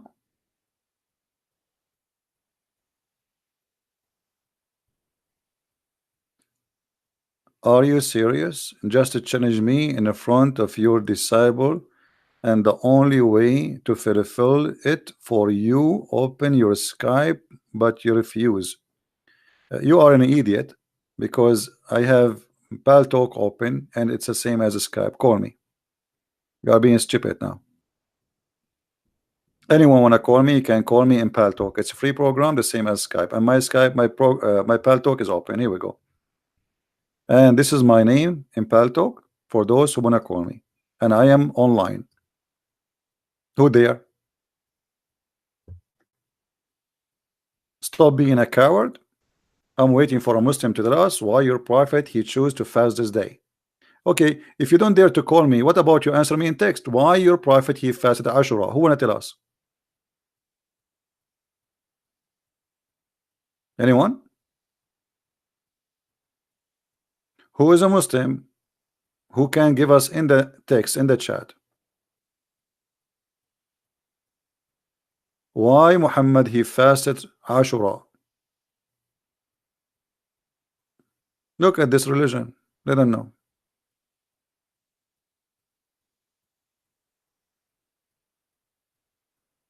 Anyone?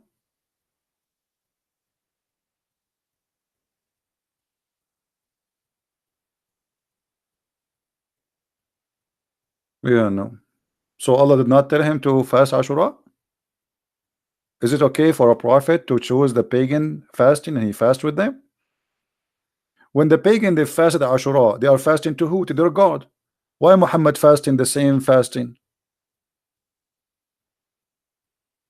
If this is a pagan practice who practice fasting for their pagan God, and Muhammad he practiced the same fasting with them, that's mean he's a pagan too.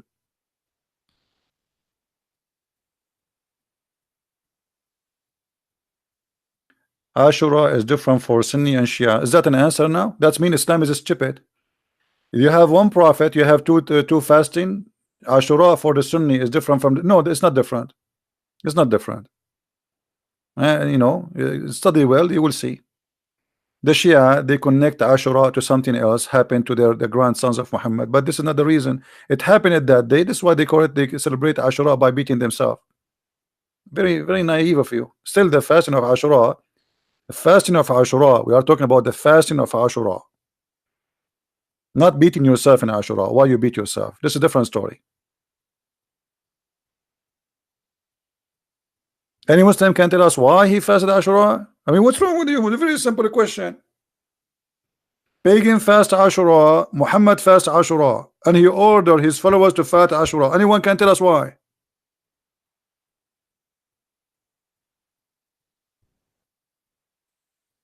Look at them.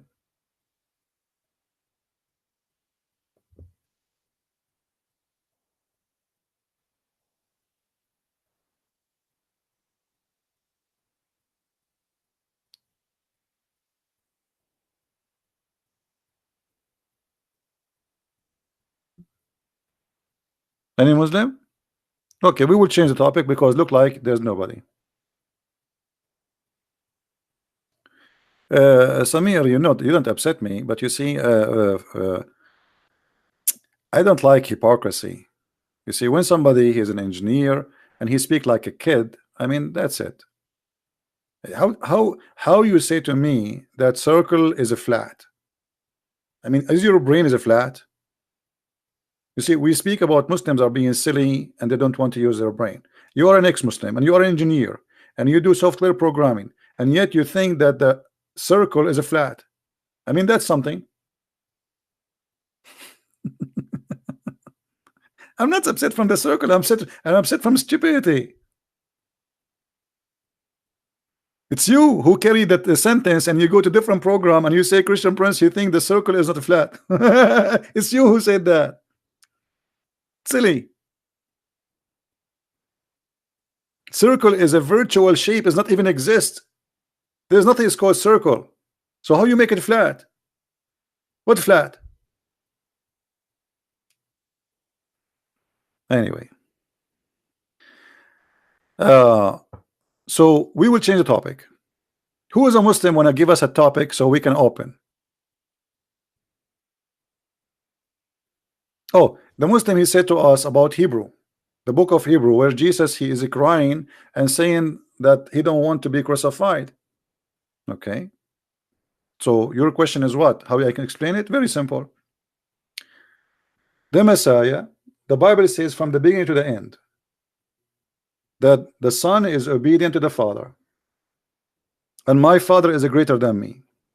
And the Messiah, you see, this is proven that the Muslims, they lie when they say that Muslims, that Christians believe in sacrificing the blood of a human so they can be forgiven. We did not sacrifice anyone. This is number one. The Messiah himself, he knew the future. This is number two. He knew he's going to be crucified, and that is telling you who is he. Number three, that verse confirmed that Islam is a false religion, because if Jesus will not be crucified anyway, why Jesus saying to the Father, I don't want this to happen unless it's your will. Let your will be done. So every sentence in that verse proving to us that Islam is a cult and it's a false statement from Muhammad to say that Jesus was not crucified. Number three, when Muslims they say that the Christian God, he killed himself, that verse prove that the Christian God, he knew they will kill him, but he don't like, is not his wish to be killed, but he don't want to be involved to change the future. Let your will be God. What does that mean? He knew it's going to happen and he will not change it. And the Messiah, he said at the end of the day, I laid down myself and nobody can take it from me. So here this verse proving that Jesus, he laid down himself, nobody can take it from him. So now you need to answer how the Messiah, he is prophesying about himself will be crucified, how he knew will be crucified, and how he is crying, as you said, for not to be crucified if he is not going to be crucified anyway. What do you say, Muslims?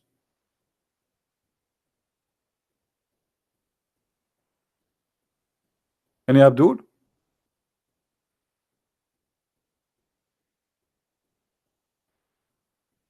Anyone? Same time, as long we open the topic about crucifixion, the Quran confirmed that the crucifixion happened. You see, Muhammad, by denying the crucifixion, he confirmed the crucifixion, and let's show you how.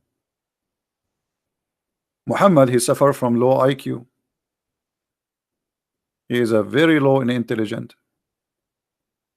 Look what the verse saying. They say, who supposedly the Jews, we killed the Messiah, Isa, Jesus, the son of Maryam. Look how stupid this statement is. Guys, the Jews, they say we killed the Messiah. The Jews are waiting for the Messiah. How the Jews, they will say we killed the Messiah? Any Muslim can tell us how such a stupid statement can be made? Who is the Jew, he says we killed the Messiah? Can you show me that Jew? Who is the Jew who says we killed the Messiah? Who is the stupid here? Any Muslim can show us the Jews who say we killed the Messiah? Because if they killed the Messiah, then why the Jews are waiting for the Messiah? The Jews don't believe they killed the Messiah. So this is number one lie. Number two, they say we killed the Messiah, the son of Mary. Why? Why they say he is the son of Mary? So that means the Jews believe that the Messiah is born without father. Correct, guys? Is that correct? When we say that we killed the Messiah, the son of Mary, that means the Jews admit and agree that the Messiah is a son of a virgin woman, but the Jews don't believe in that. So this is lie number two about the Jews. Lie number three, but they killed him not, nor crucified him, but the resemblance of Isa was put over another man. Hold on. That's getting more funny. Allah, he put the resemblance of Isa, brother, over somebody else. Okay, hold on. If we ask any Abdul, why Allah he put the resemblance of Isa over someone else, what a Muslim will say? Who is a Muslim? Mohammedan will say to us the answer.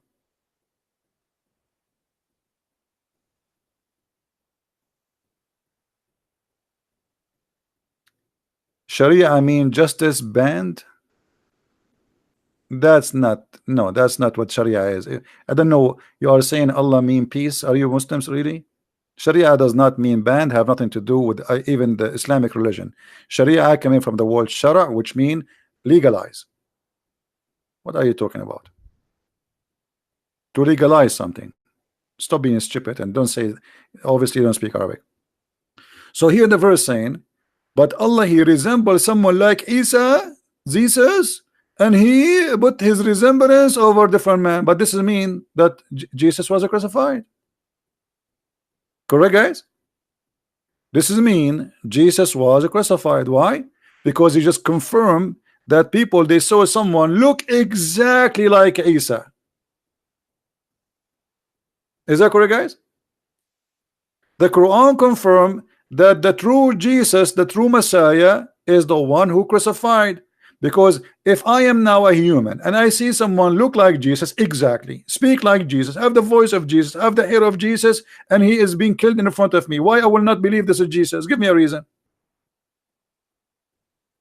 So your stupid Quran confirm that everybody was there. He saw a perfect Jesus in the cross.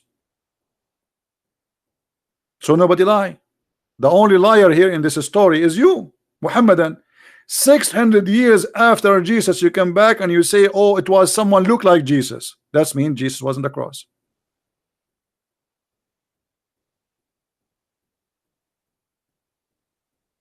This verse is not written in the Quran. This Abdul saying to me, this verse is not in the Quran. No, it's in the Quran. This is chapter 4, verse 157. Maybe you have Quran of Zakir Naik. That's why it's not there. Zakir Naik, he got his Quran from the flea market. The goat ate most of it. Any Muhammadan?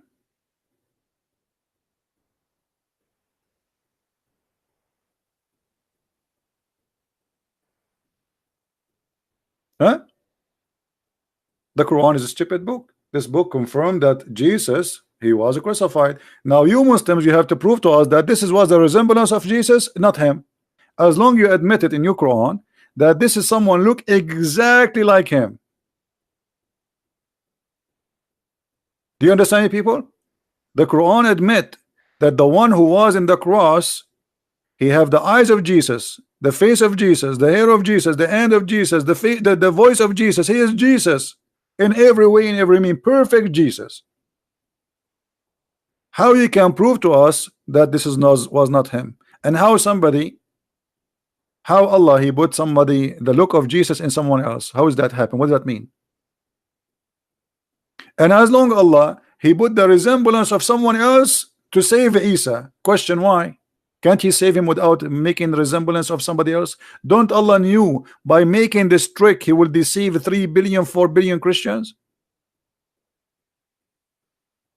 Same time, Why Allah don't do the same to save the stomach of Muhammad? Forget about resembling Muhammad.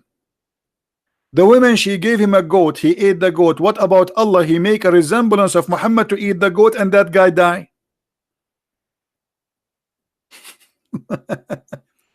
You know what I'm saying, guys? Why Allah want to save Jesus by making somebody resemble Jesus, but Allah will not make somebody resemble Muhammad to save Muhammad?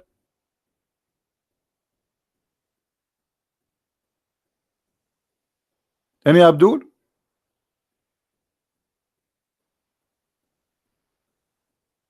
Here we go, your prophet, he died and he is suffering from the poison. If Allah resembles someone look like Muhammad, he eat the goat, Muhammad will be laughing right now and say, hey, my feelings is fine, the guy who died is different one. Because Allah resembles someone look like me and he made him eat the goat. Do you see it?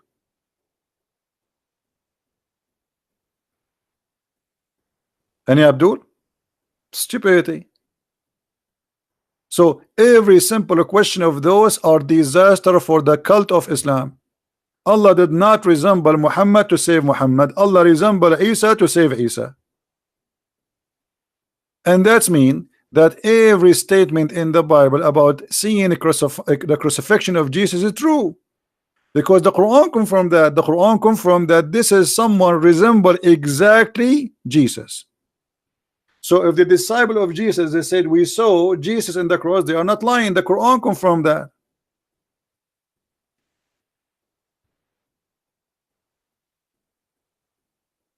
Any Mohammedan?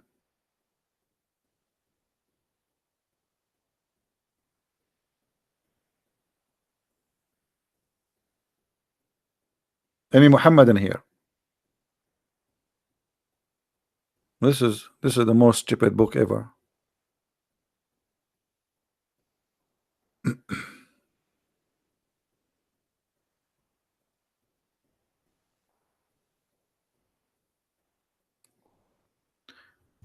Until now, how many questions we ask about Islam? Zero answer.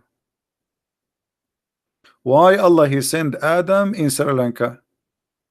How Adam went all the way from Sri Lanka walking over the water coming to Mecca? Did Adam, brother, he built a ship by his own, brother? Why Adam landed in Sri Lanka and Eve landed in the Arabian Peninsula?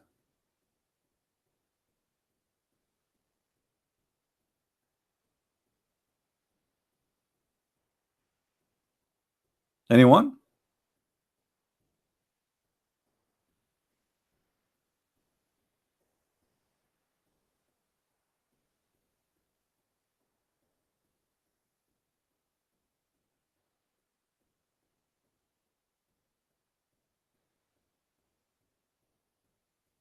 Any Abdul?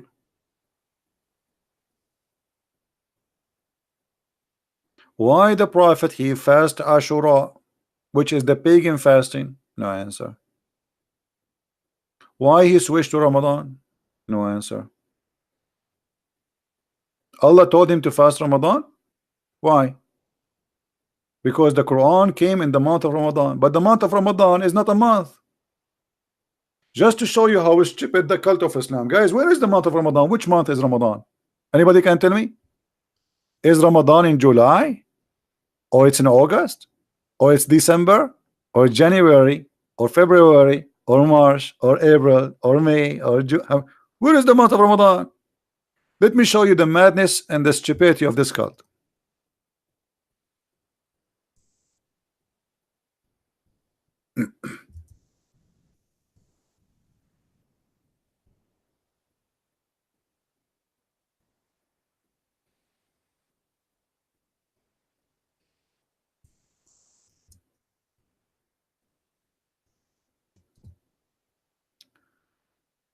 Give me a second.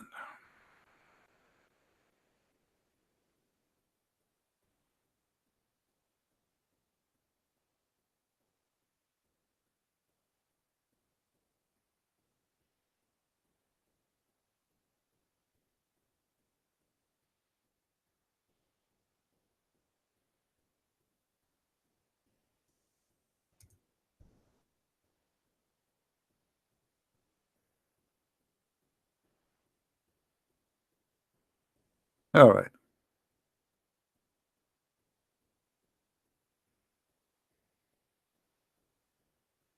I'm trying just to find a website where it shows you the list of Ramadan for the last and the coming 10 years, and you will see that the month of Ramadan does not exist. It is in January, February, March, April, May. It's all over the place. So what do you mean the fast of Ramadan? How this month can be a month? If this month can be in July, it can be in December, it can be, how this is can be a month? I will tell you how. But let me try to find you. Trying to find the list.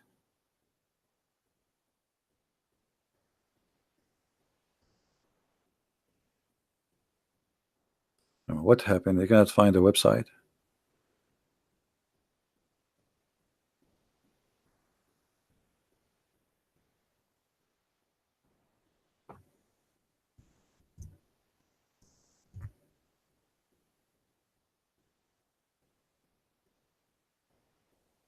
All right, look like we found one finally. Thank God. Guys, read with me carefully. This is the month Ramadan. This is a Muslim website. Ramadan in 2013 was in July 9. In 2014, June 28. 2015, June 18. 16, June 7. Let us move. Ramadan will be in May 6 this year. Then is going to be in March 23. We are jumping, just to show you. In 2027 is going to be February 8. In 2030 is going to be January 6. What is this? Muslims, what is this? If Ramadan is when Muhammad, it's a date, and this is the date when he received the Quran, how this date can be January sometime, February sometime, July sometime, August sometime, September sometime? What's wrong with you?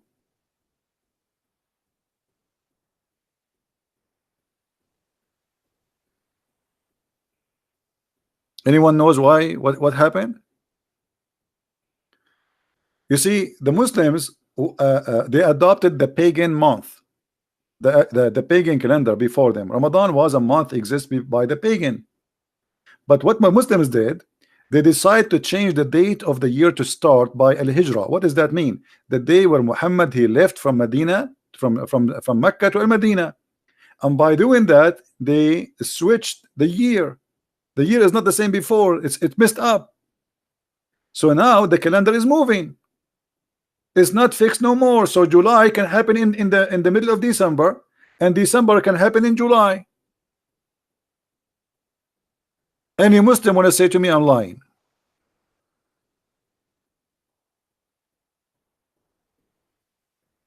What is this?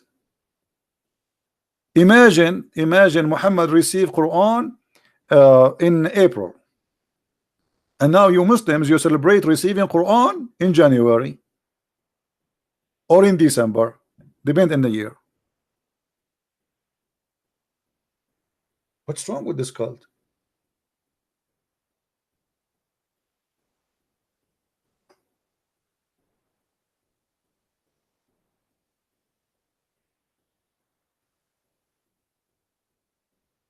Anyone?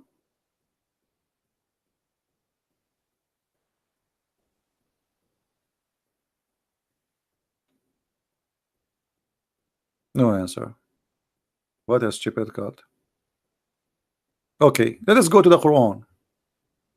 Just for the sake, there's a program, a comedy program. It's called for a laugh. For a laugh. Let us see how Ramadan is functioned in the Quran.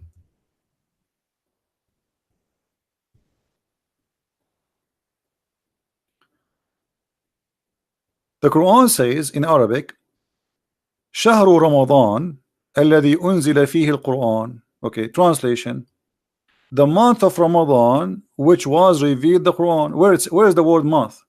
Who is the Muslim when tell me where is the word month? Where is the word month in this verse? There's no month.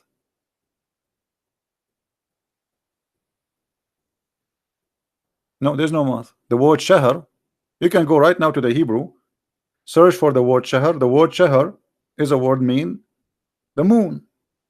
The moon. The moon of Ramadan, which was revealed the Quran. Muslims, how the moon of Ramadan is the where the Quran was revealed. In the Arabic language today, the word shahr mean the word shahr mean a month, but this is not the origin of it. The word shahr mean a moon. So the year for Allah is a 12 moon.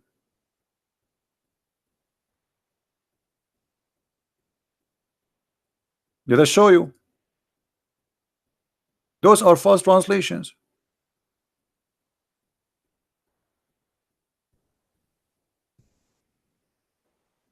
Hmm?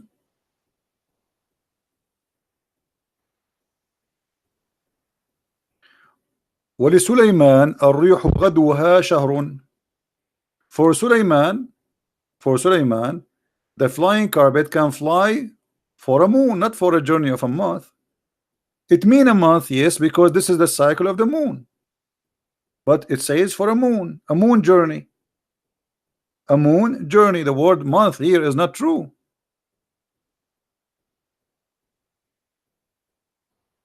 Any Abdul? No, the word shahr mean moon. Okay, hold on, let me show you. You Muslims are you live in denial, brother.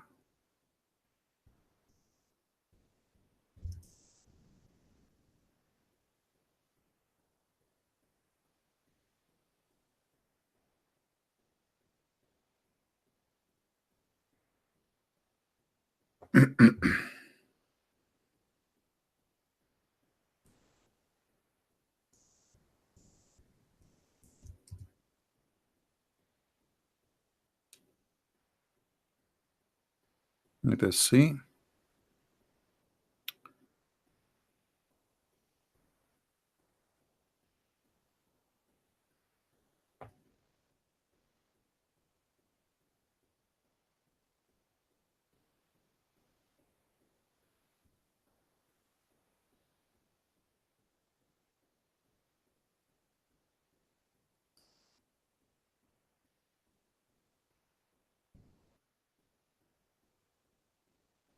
Do you see it?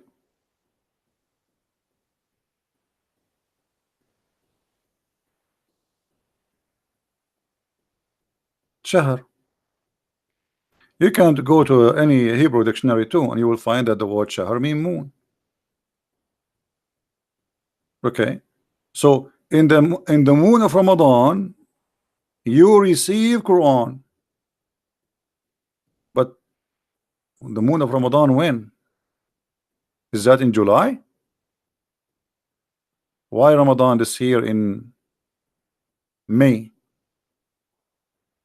When Muhammad he received the Quran first time, and did Muhammad receive the Quran all of it in 1 month? That is very silly.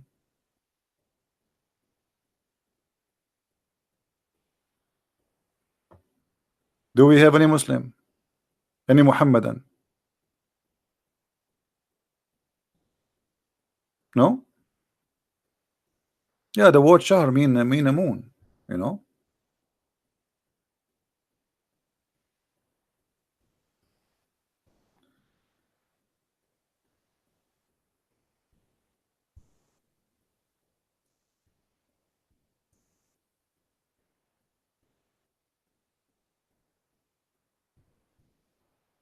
All right.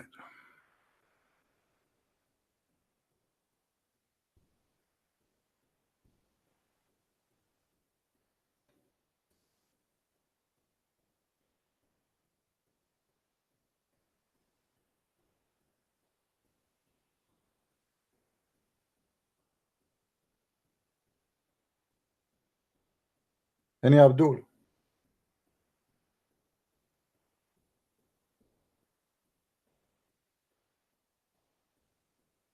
Nothing.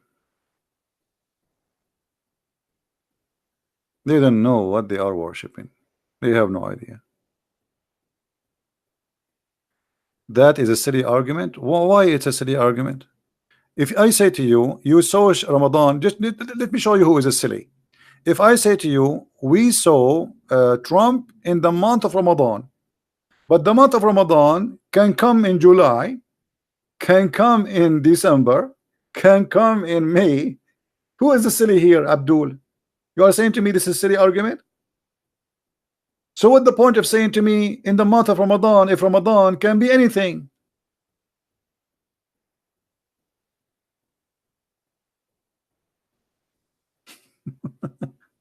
Let us see who is a silly here.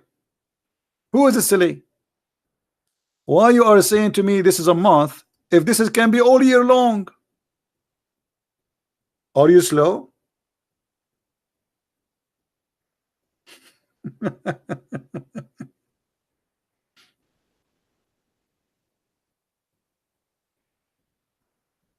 Do you understand me, guys? It is silly if you are low in the IQ. Imagine I'm going to celebrate my birthday, and my birthday is Ramadan 11. Hmm? I want to celebrate my birthday according to the Islamic calendar. Ramadan, I am born in Ramadan 11, let us say. Okay, when is going to be? How my birthday is going to be sometime in June, sometime in December, sometime in October. Who is a silly here?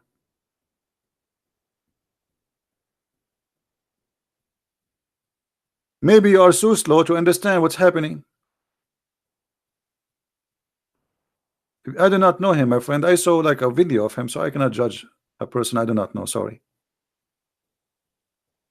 And Abdul, who is a Muslim want to celebrate his birthday according to the Islamic calendar? That will be the most funny birthday. Because your birthday can happen in July, can happen in December, can happen in you know, I mean, how you what kind of calendar this calendar is?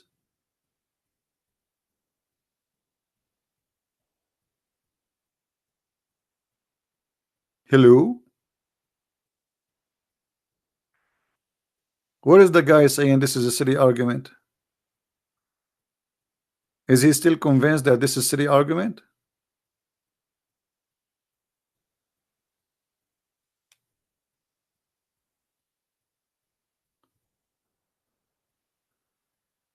Sharia, I mean justice band? What justice band? What does that mean? What band mean? Is that a music band? What this guy is talking about?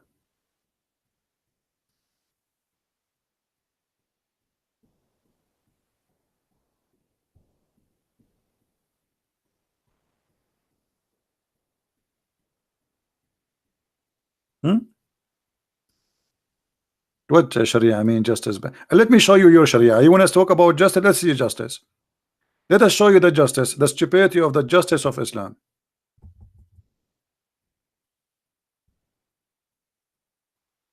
You want to see some justice? Okay. Try not to laugh. To laugh. Here we go. This is justice. In the case of murder, brother, free for the free, slave for the slave, women for the women. Okay, what does that mean? If you kill my wife, I kill your wife. Is that justice? Where is Mr. Justice? Where is the Abdul? He keep talking about justice. I kill my wife, you kill my wife, I kill your wife. Is that justice? Now we have two victims. Where is the justice? What about you kill my wife, I kill you? Why I will kill his wife? Why somebody kill your wife, you kill his wife? Where is justice? This is eye for an eye for Muhammad. This is how we understand eye for an eye. The foolish Muhammad, he heard that the Jews practice eye for an eye, and Muhammad is very smart. Okay, you kill my wife, I kill your wife.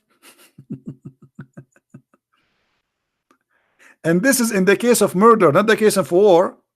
Murder, which means we are neighbors. You did something against me, maybe. Okay, so you kill my son, I kill your son. This is the justice. You kill my slave, I kill your slave. Slave for a slave, women for the women. That's a lot of justice.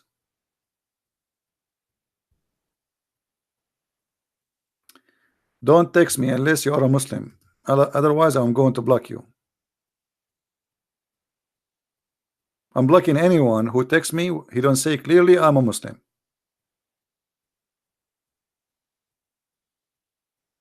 And then you have to call me. You keep texting me, I will block you. Any Abdul? Where is justice?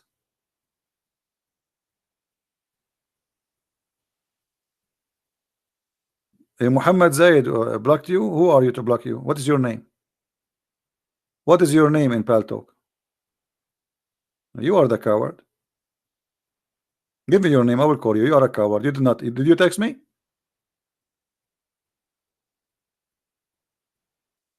Give me your name in Paltalk. I will call you right now. I will put you in the screen.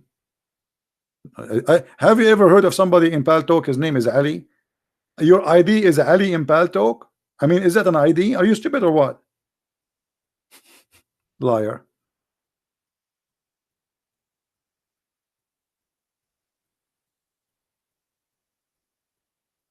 Yeah, I get that. I get that. Have you ever heard of an ID of somebody in a program have hundreds of thousands? His name is Ali. That is the most stupid statement ever.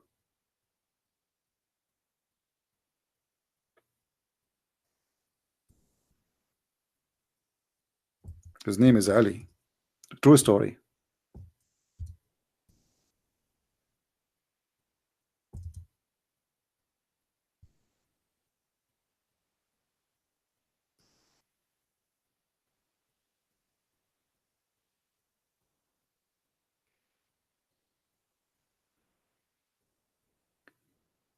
Any Abdul? His ID, wise man. Okay, this is wise man. Well, he did not say to me, I am a Muslim. He sent me a text. He says, hi. Hi, hello. It's me you are looking for. Okay, wise man, I'm going to text you. Hold on. Here we go. And I'm going to call you in front of everybody. Answer.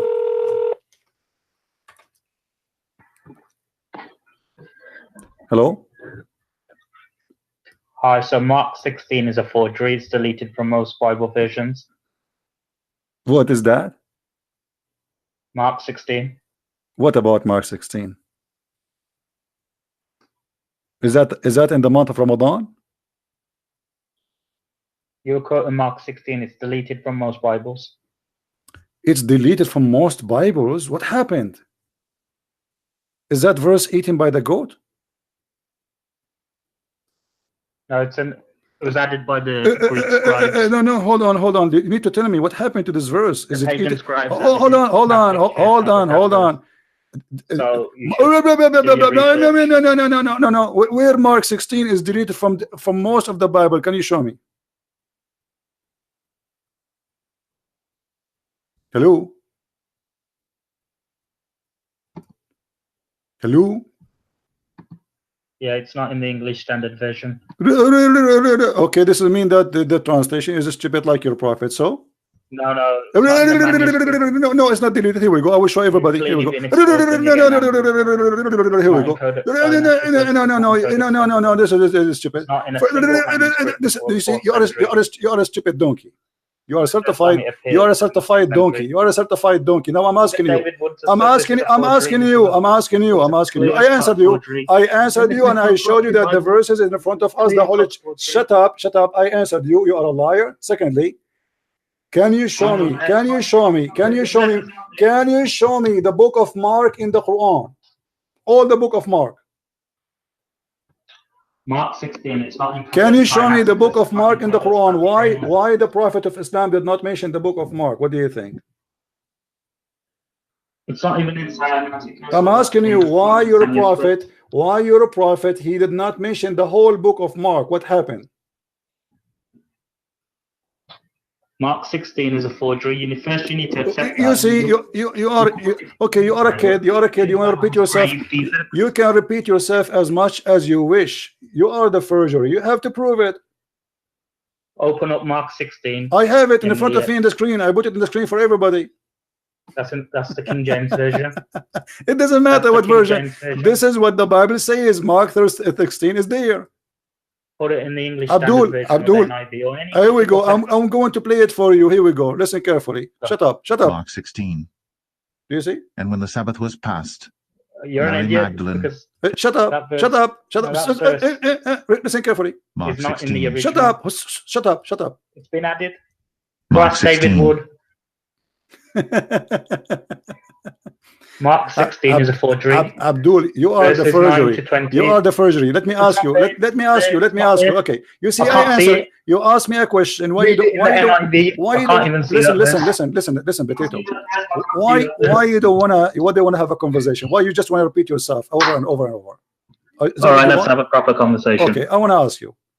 There is a verses which is missing in the Quran, eaten by the goat. Do you think Mark 16 is one of them? There's no verses missing from the Quran. What do you mean? Here we go. I will show it in the front of you on the screen. Here we go. Go on. Okay.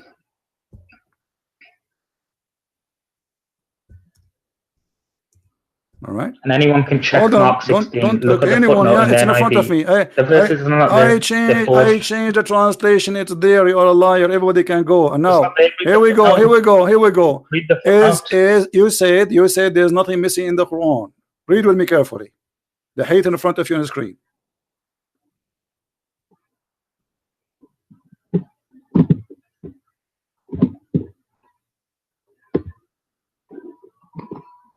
Yeah, that's abrogated. There's two types of abrogation. This is abrogated. So who is the one who abrogated this verse? Who is the one who abrogated this verse? The goat or Allah? That hadith doesn't have a strong chain of narration. No, this is Sahih. No, it doesn't have a strong chain of It narration. is a strong chain of narration, and this is the book No, of it doesn't have a Majah. strong chain of And narration. here we go in front of you. It says this is a correct hadith. Stop lying. Stop lying. No. Okay, hold on. You just said Quran, okay. Hold on. You don't have the original. Everybody heard you saying this verse is abrogated. So you agreed that there was a verse which is about stoning to death, correct? Yeah. Okay, and there's a verse about the breastfeeding for adult, correct? I don't know about breastfeeding for What do you adults. know? So you know about Mark, but you do not know about your religion? Because I studied Christianity.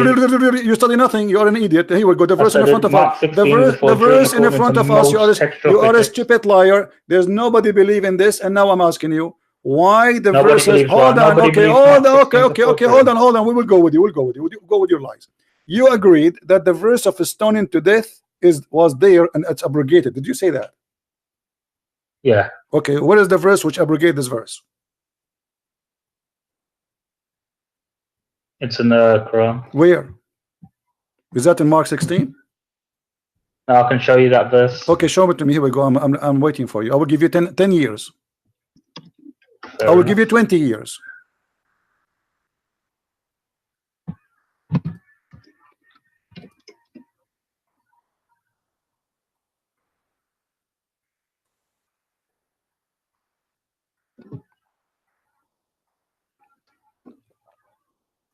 If there is any Muslim in the chat, you want to help this Muslim brother, please help him. The goat No, eat the Quran. I don't need help. You do not need help. Okay, We it's were going. quoting Mark 16 earlier. Okay, Remember it's that? going to take you 10,000 Even years. David Okay, Wood hold said on. Don't Mark change topic. 16 Don't is change a topic. forgery. Here we go. So Mark 16 obviously is It's a forgery. It's a forgery. Even David Wood You see, said that. Abdul, you are a potato. You are a potato. You are trying now to escape. I want you to show. Potato. Oh, you want you to show me where the abrogated verses for stoning to death. I can give you a general ruling. What general ruling? No, you said to me in the Quran a second ago. Everybody heard you saying. I said to you, Yeah. where is the abrogated verse for this verse? You said to me in the Quran. I want you to show it to me. Yeah, chapter 2, Chapter 2, verses 106 to 107. 206, 207. Okay. 106 and 107. 106. Okay. Read the verse for us where it says that this is abrogation for the verse you mentioned. No, it says any verse can be abrogated. This is not the. You see, don't be stupid, idiot. That means the whole Quran can be abrogated. I mean, you are a stupid. Are you an idiot or what? Where is the verse? You said to me the abrogation for that verse is exist in the Quran. Where is the says verse? what? No, where is the verse abrogate that verse? Because in order to abrogate a verse, you have to replace it with a verse. Verse about it. Where is the verse abrogate stoning to death? That's the verse. It's a general ruling. That's stupid of you. Secondly, I want you to show me one Muslim in the world agree that the verse of stoning to death is abrogated. Otherwise, you have to admit that you are a certified donkey. I think you've lost the plot. No, no, I'm asking you, I am challenging you to show me one Muslim in the whole world believe that the verse of stoning to death is abrogated. Which means it's not to follow. So. Huh? Every Muslim believes that. No, you practice it. Do you practice stoning to death or not? No, maybe I don't practice stoning to death. No. What? What? I don't practice stoning. Because no. you're a potato. I'm asking you, do Islam practice until now stoning to death according to Islam? Yes or no? Yes. Okay, so why they practice it if it's abrogated? Are you donkey or what? How you say to me it's abrogated and Islam practice it? Because the verse is abrogated, but not the ruling. Ah, the verse is abrogated. Okay, show me where the Quran says that the verse is abrogated. In 106 and 107. No, this verse doesn't say that. The verse says here, if Allah wants you to cause to forget the Quran, He will give you something better or similar. Did Allah give you something similar or better? Yeah. Where? Where is the verse similar or better than the verse of stoning? Show me. Where in the whole Quran speak about stoning? Because it says something better or similar. Show me either better or show me either similar about the stoning to death. lashings. The lashings. What? The lashings. No, that lashes is not abrogated. This one is still the same. This is No, that one. Stupid idiot. That one for single people. Stupid. You're a donkey. I think That you've lost is the plot. stupid. You're Listen, stumbling. that What are you verse. getting angry for? That verse is a for single people who they are married. Stoning to You've death actually is gone off for the married original people. topic. Listen, Abdul. Listen. I'm asking David you. Wood said Mark be honest. 16 Be is a honest with forgery, you. and you're saying he's lying. You are a I don't know if donkey. he's lying. Don't say David Wood. He says something. You are a liar. You are a donkey. Oh, I'm asking you. I'm It's asking on video. you. It's on video. Listen. No problem. I No can show problem. you right now. Listen. I can show you right now. Listen. Oh, I'll show you No, right now. no Christian believe that this is a forgery or the forgery like your prophet. I'm asking you now. According No Christian. according to David Wood's everybody, not a listen. Christian. According to every David- Muslim, who is the one who sent Mark 16? I'll show you David Wood. Who is the one who sent Mark 16 down? Is it Allah? I'm playing the video for you. No, don't play videos for me. You want to play video for me? 5. Yes, stupid idiot. You see, guys, when the Muslim they speak about something, they cannot handle the truth. If there's any translation, I can make now a translation and I take the whole chapter off. I can take the whole Bible off. That is a translation we don't accept. Even if the meaning is wrong, it's a translation made by a translator. If we show them now Muslim translation which quoting verses as an example, the translation of what is named this guy, the one who made number 19, what his name, guys? Anyone remember? The one who was killed in Arizona? The Muslim, they say we don't accept it. This translation is rejected by us. You see the hypocrite how they are? But we have many Quran, they don't match with the Quran. Even Uthman himself, he burned many Quran. Uthman himself, he burned many Quran. Why he burned the Quran if they are the same Quran? Quran Ibn Mas'ud don't have the chapter of Al-Fatiha. Umar ibn al-Khattab, he said the Quran was 1,025,000 letter. Today the Muslim, they have less than 270,000 letter, which means more than 85% of the Quran is missing. When we show him this hadith about the goat eating the Quran, look what he did in the beginning. He said this verse is abrogated. To have an abrogated verse, you have to replace it. And there's no Muslim belief. Actually, he said to us, it's abrogated as a verse, but not as a ruling. Not as a ruling. What the point of abrogating the verse? How the verse can be abrogated if you follow the ruling? And what the point? Why Allah don't want you to remember the verse? There is something wrong with it? Oh, what happened? They cannot find the verse in the Quran. but they remember the ruling, so they practice the ruling. That's exactly what happened. And here it says breastfeeding for adult. Where is the verse for breastfeeding for adult? Aisha, she explained what happened to the Quran. The goat ate it. The goat ate it. As simple as that.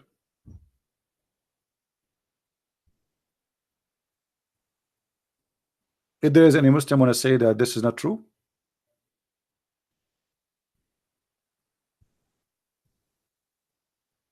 anyone?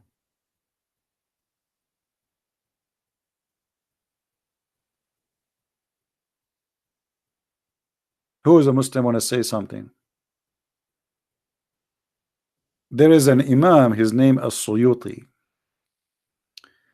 Let us see how many verses missing according to As-Suyuti.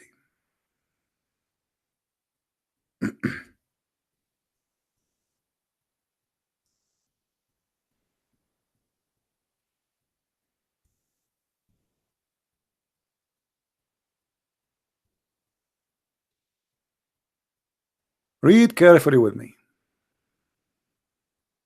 All those are by Imam As-Suyuti. He counted 57 count of corruption in the Quran, and he is a Muslim Sunni. 57 story proving the corruption of the Quran, but this does not mean 57 verses are missing. No, that means there are thousands of verses are missing. Look what this guy said. He said that the verses of stoning to death was abrogated. Look what Umar he said. Let me get him busted.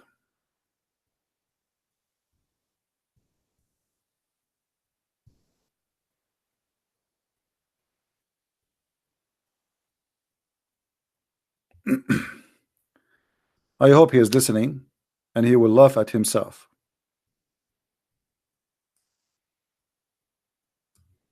And we will show it to you from Sahih al-Bukhari, which is a very Sahih hadith.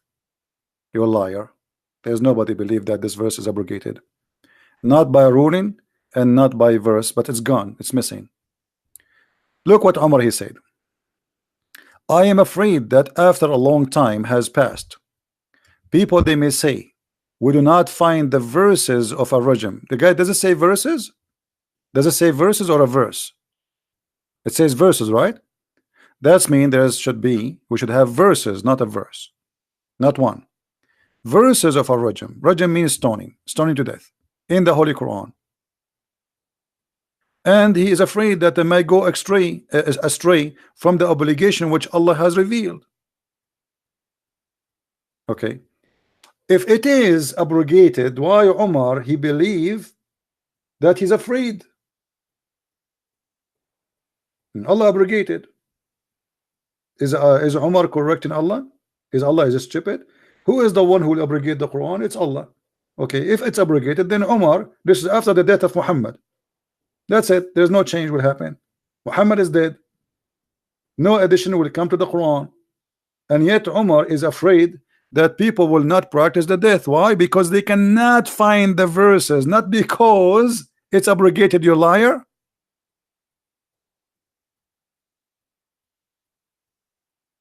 Do you see it, people? He is not, because if it's abrogated, he should not be concerned, because Allah he made it abrogated. That's it. If Allah made it abrogated, Allah is all wise. He's not stupid, supposedly. If Allah says I abrogated, that's it. Umar he cannot complain about Allah's decision. But Umar he is saying it clearly, we cannot find it. Umar said, I am afraid that after a long time has passed, people may say we did not find the verses of Ar-Rajm in the holy book, and he confirmed that it is verses, not one verse.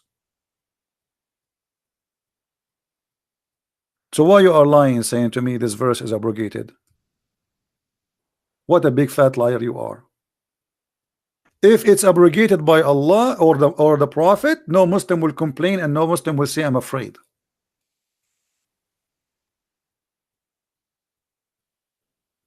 Hmm? Any Muslim have a comment? And don't worry about Mark 16. Aren't you the Muslims? You challenge us to practice Mark 16. Now Mark 16 is a forgery.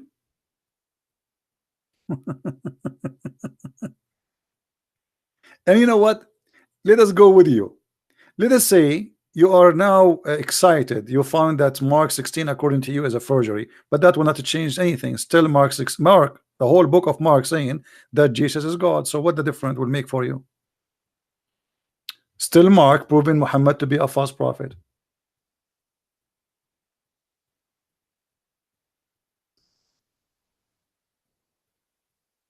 Any Abdul?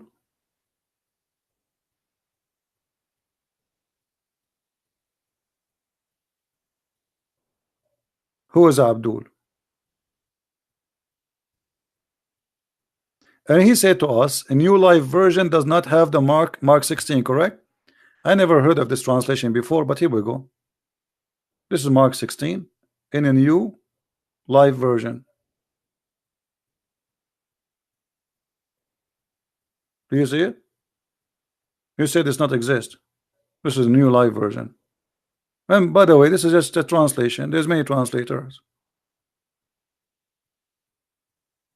So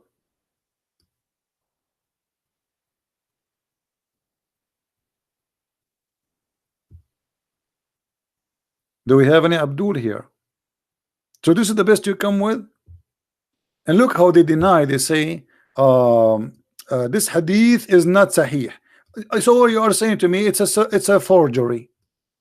So you are complaining about forgery in Christianity, but you are agreeing that Islam is a forgery because this is the books you call it sahih. So how you call the book sahih, but it's the book of forgery? Do you see, guys, the stupidity? You are saying that Mark 16 is a forgery, and the second I show you your book, you say this is to me, this is a forgery. Anything make Islam look stupid, you say it's a forgery. And why Islam is based on sahih transmitted hadith? Why Allah need the hadith to prove Islam? I thought you have the Quran.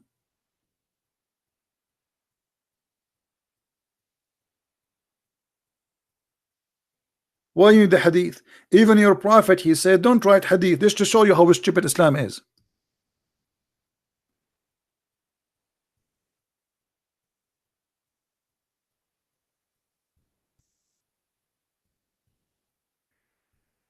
I never saw a stupid cult like this. Muhammad, he said, and this is not a forgery, this is sahih. I mean, guys, look at this madness. Muhammad said, don't write down anything from me, and he who took down anything from me except the Quran, he should erase it. Does it say that? People, does it say that?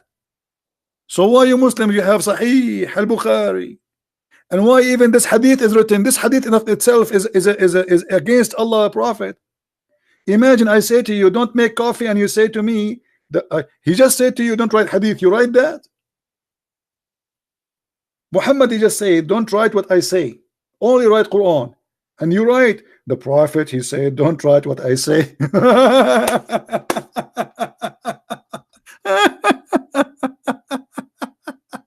Unbelievable. The religion of the most low IQ ever. Your prophet just told you, don't write the hadith. You are writing the hadith, saying the prophet says, don't write the hadith. What's wrong with you? He just said to you, don't write that. You write it down.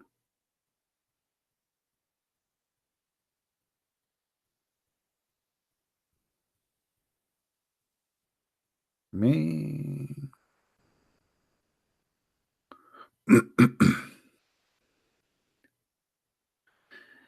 Can you share good proof that the moon was okay? Let me you're asking me to find more reference. Okay, give me a second. Hold on.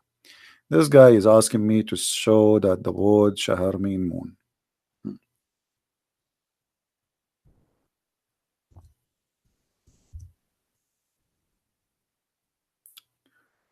All right.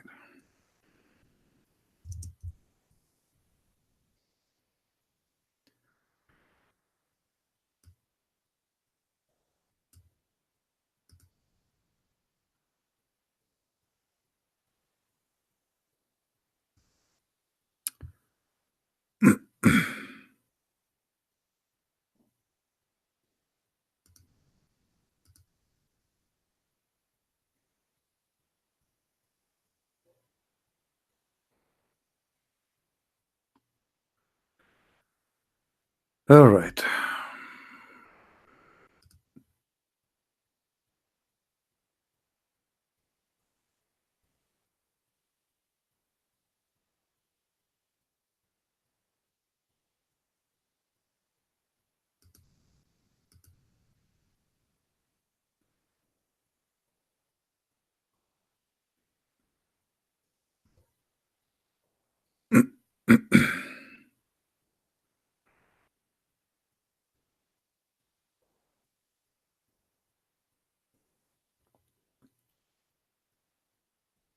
Well, I'm trying just to find an official website, not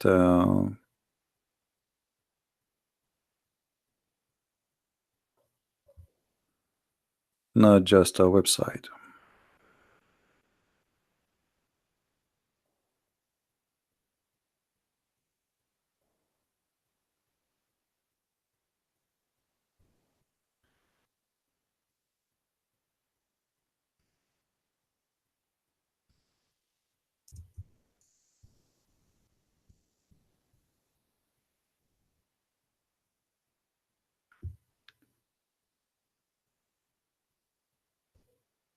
I found a website, but I want to show you something official,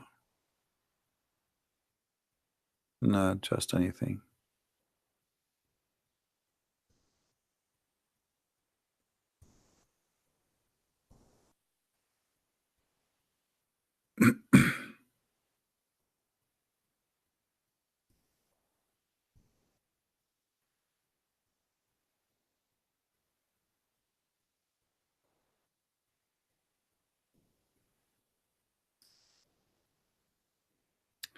All right, there's many. I mean, you can search yourself, but here we go. Like, I mean, there's tons of website. This is the meaning of this is from the Hebrew, the origin of it.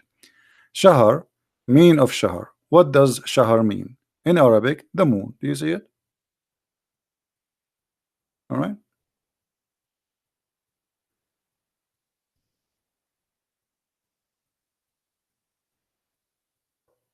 Do you see it?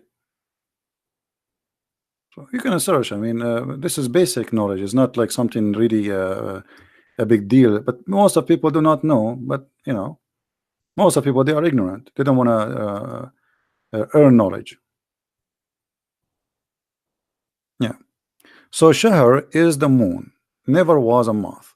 But by time, because the moon practice became Islam, Islam is trying to copy the Jews. You know, the Jews, they use the moon for their calendar too. So Muhammad is copying the Jews. He copied the Jews, and by doing that, he copied whatever the Jews they have. And the word Shahr is the moon. So the Quran says, "Whoever of you witness the moon of Ramadan, not the month of Ramadan." How you can witness a moon? How you can witness a month? Let us go back. To witness a moon, eyesight the moon, not only witness, actually.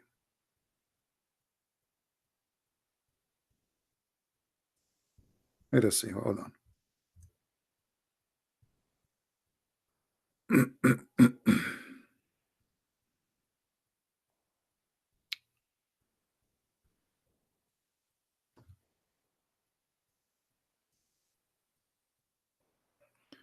Sometimes you might be confused because the Muslim translation is kind of confusing. Okay, do you see here what it says even in the Muslim translation? Guys, let us say, whoever of you sight between two bracket, shahr, hilal, huh? Whoever of you witness what? Sight what? Sight. Do you know what sight mean? People, what sight mean? Is sight is something we see? Is that correct? When we say sight, does that mean we see something? Are you following with me? Guys, are you listening or not? When we say one of you sight something, sight, it means we see it, right? Okay, see what? Even between two bracket in the Muslim translation, they say the crescent first night of the month of Ramadan. The crescent what? The crescent moon. You cannot sight the month. You sight the moon.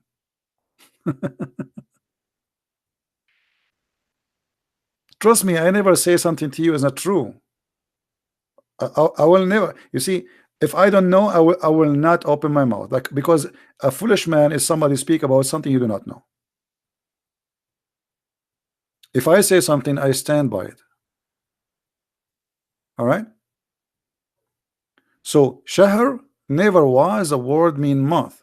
And look here how the false translation exposes itself. How here you say the month of Ramadan, and here you say sight the crescent moon, but it's the same word. Here we go. This is the word. This is shahr, and this is shahr. So why here you put it between two brackets, the crescent moon?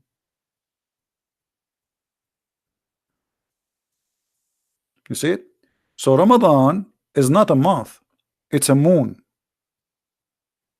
Whoever of you witness sight the moon of Ramadan, the Muslim, they believe that Ramadan is a moon, and that is the moon of Ramadan. So when you sight the moon of Ramadan, which is the crescent moon, and here you need to ask yourself, why the crescent moon? Why it have to be the crescent moon? What about seeing the moon? Any Muslim knows?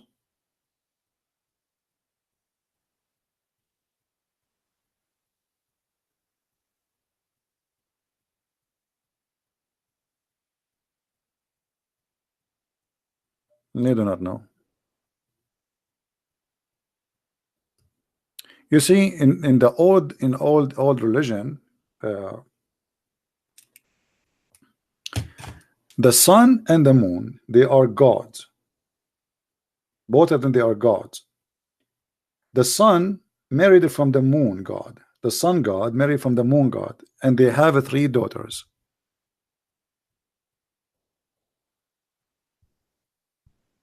You remember their names, right? Allat and Al-Uzza and Manat. Chapter 53, verse number 19 and 20. Al-Lat, and we explained to you before, the word Al does not mean the, in this case it's mean God. Al in the old Aramaic and Hebrew, it is a word mean God. So you put al before. Now the word al in the new Hebrew transformed to be el. So instead of al in the Hebrew today, we have el, Emmanuel, Elohim. Okay,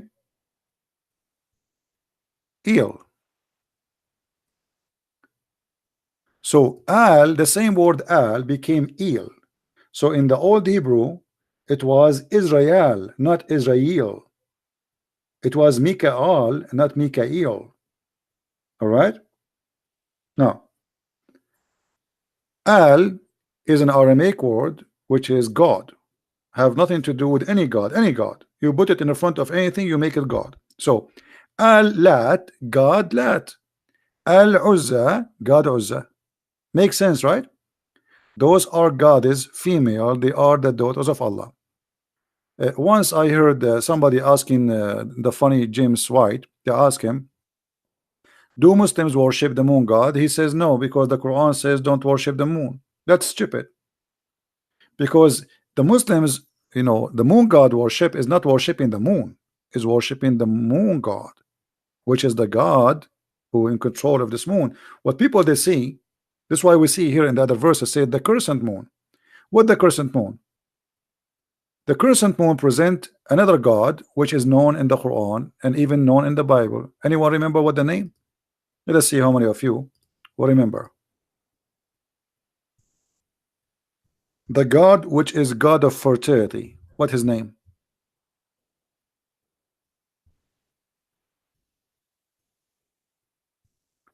Anyone remember?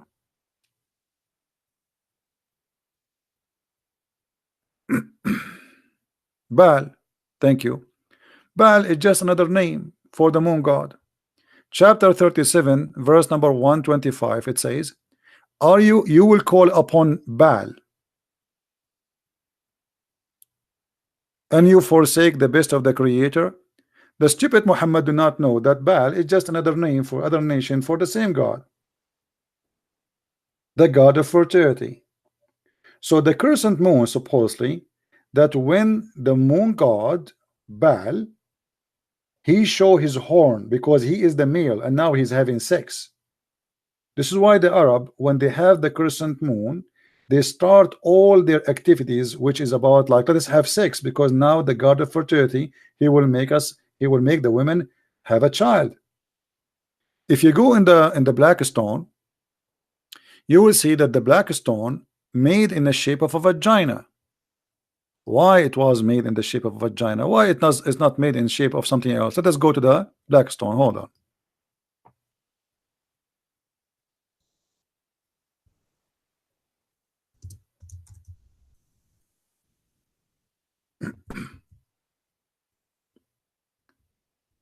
Everything have a reason.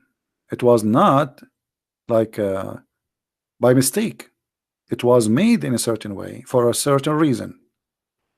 The black stone made in the shape of a vagina because simply was presenting a vagina, and this vagina will be fertilized by the god, the moon god Baal or Allah. Allah. Lah. You see, Allah, his name, we just showed you that Al is a word mean God. Lah is the name of the God. Lah is the moon god. You can search right now in Google, you will find that Lah is the moon god. Women, they used to go when they have their period, because obviously when you have your period, this means you are not carrying a child. They place their hand, they go around the Kaaba naked.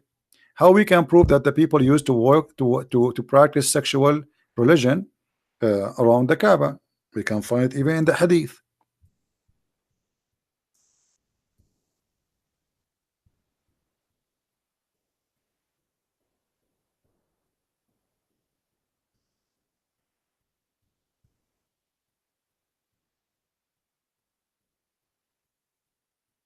Let us see.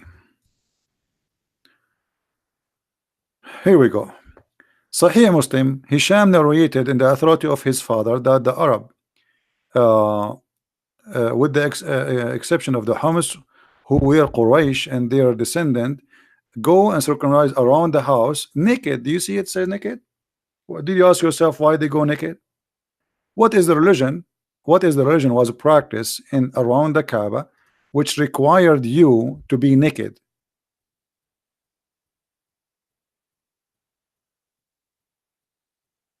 Because this is a sexual Kaaba. The moon god Baal, the fertilized god, he is going to fertilize your vagina. So they made a black stone in the shape of a vagina. And then the women, and by the way, everything I'm saying to you is coming from Islamic books. You remember we showed you this is coming. Why the black stone became black? Because of the blood of the women period. Women, they place their hand in their vagina, and then they put their hand inside the black stone, and then the man after that, he come and he wrap his penis inside the black stone, praying to Allah to make the women carry their seeds. This is the black stone. It is totally a vagina.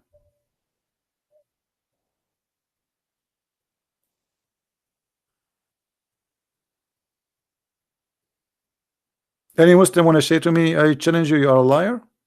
Who is a Muslim want to challenge me?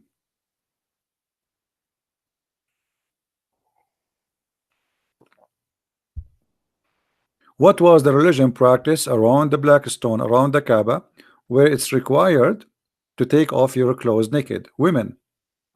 And actually Muhammad, he forbid people to walk around the Kaaba. If you have my book 6 on Allah, you will read that Muhammad, he forbid people from going around the Kaaba naked because he saw a woman, he liked her vagina and her breast. Ask the Muslims, when the last time people they used to go naked around the Kaaba? They say to you in the last year of Islam. Okay, hold on. So Muhammad now he controlled the Kaaba for many years. Why until now, and almost he is dead, he did not forbid people from going naked around the Kaaba? Islam now is controlling the Kaaba. Islam controlling Mecca.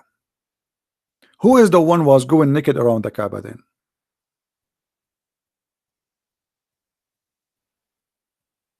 And why Muhammad did not forbid it? Allah have time to tell us don't eat pork. Where is the verse in the Quran that says don't go around the Kaaba naked? Why Allah don't mention that? You know what I mean, guys? Isn't it this is very important for Allah to mention? If Allah is a true God and the Quran is from Allah, which one is important to say to us in the Quran? You can eat at home, like we see in chapter 24, verse number 61, which is extremely stupid, or to say don't go naked around the Kaaba. So Allah have time to tell us there's no sin on you to eat alone. You can eat in your father home, you can eat in your mother home, but He don't have one verse saying to Muhammad, hey Muhammad, tell those people to stop doing that. They are going around my house totally naked. Why Muhammad never received any statement from his God saying don't ever do that? There's no restriction on blind, no restriction on lame, no restriction on the sick, nor on yourself. If you eat in your houses, look at the wisdom. That is hilarious. That's God. The one is talking here is God.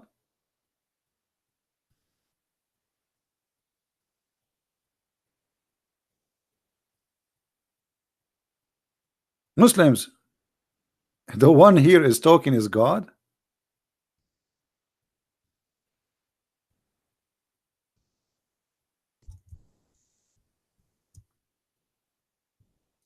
What is that?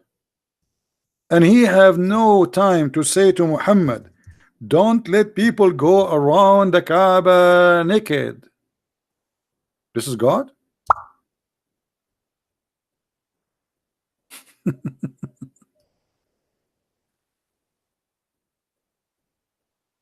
I'm a liar. Haji, are you there? Haji, who is a liar? Haji, Haji, what do you say? Why the people used to go around the Kaaba naked, Mr. Haji?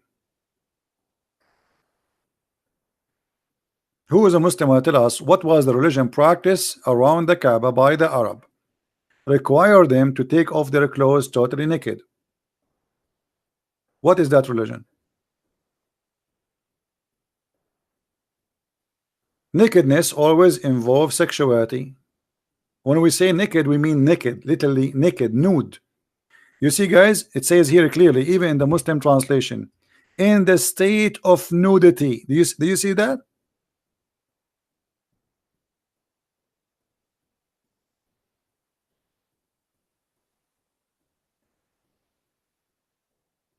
Why? What is the religion was practice which Muhammad he adopted Ashura from them and he fast with them, and he made the satanic verses approving their gods, and he says that Lat and Al-Uzza, their intercession is a must. What is that religion which is based on nudity?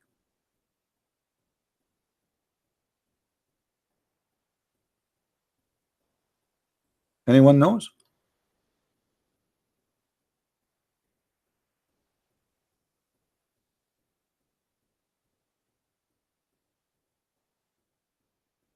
Nobody?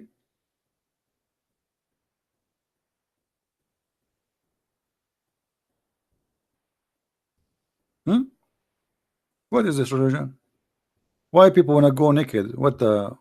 What's happening here? What exactly the practice? By the way, the naked here are not only men and women. Party. Man, if Muhammad he keep doing that, the Hajj will be very, very popular. You see, you have nude beach in the year 2019 in Europe. They have it before you, the Arab, long time ago.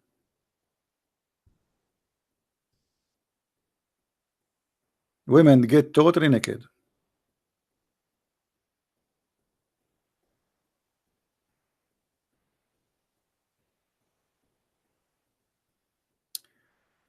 Ashura is the same day as Yom of Kippur, 10th of Tishri. Muhammad took it from the Jewish. Actually, there's a hadith that says that Muhammad he saw people fasting in the day of Ashura. And he saw the Jews, and he said to the Jews, what is this? What is this? He said, this is the day where Moses he crossed the sea. We fasted. Muhammad, he says, we are more close to Moses from you, and he start practicing Ashura. For the one is talking about Ashura.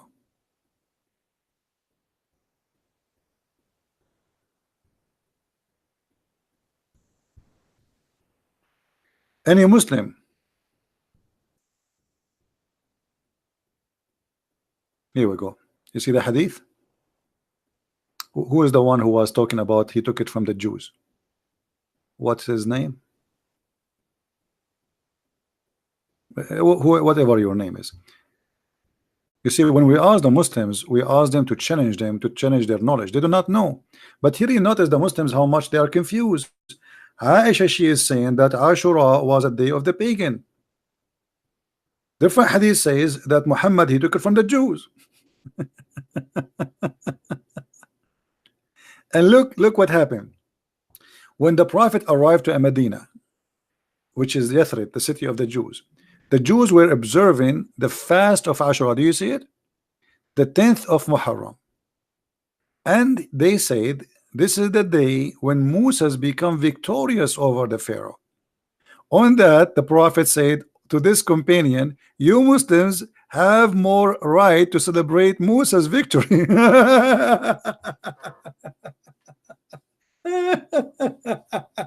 So it was not Allah who ordered him. Muhammad here clearly is copying the Jews.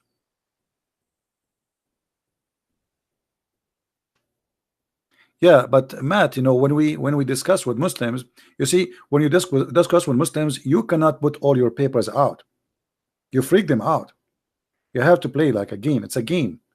Muslims they are not honest. First of all, they play games. So if you say to them this hadith now, you know, you kill the game. If you say it from the beginning, it's like playing cards with the Muslims.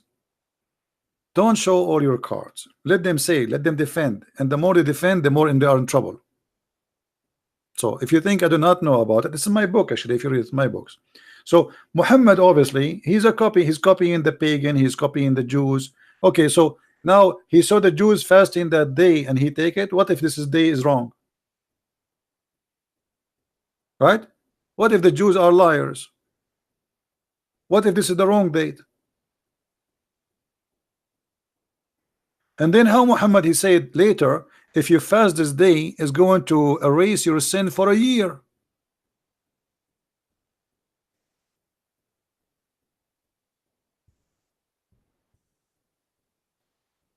Where he got this belief from?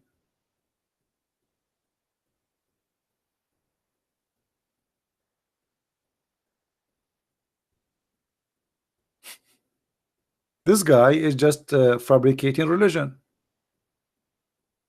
He's just making things up. He's not a prophet. He saw the Jews have been fasting, the Christian have fasting, everybody have fasting. He don't have fasting. Now we have to have fasting. We are making a new religion now, supposedly. So we copy them. As simple as that. Let me show you another hadith which is very funny.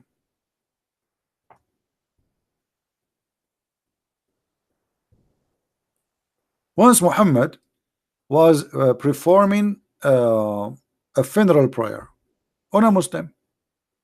The Messenger of Allah, SAW, this is like a Mercedes Benz, you know, in that time, used to stand up for a funeral, entered the corpse, was placed in the grave.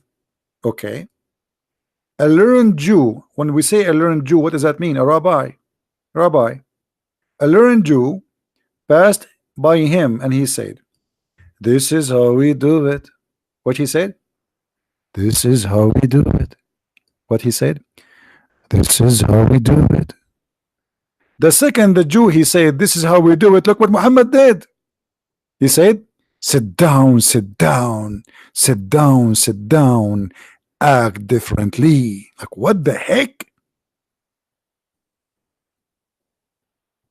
All what the Jew said to him, this is how we do it. How Muhammad he changed the prayer which are given to him by Allah in a second. So just because the guy he said to him, this is how we do it, Muhammad he said, sit down, sit down. Sit down, sit down, act differently. That fast. If Muhammad is a prophet of God, and this is he was praying wrongly. So now we change the way we pray just to act differently.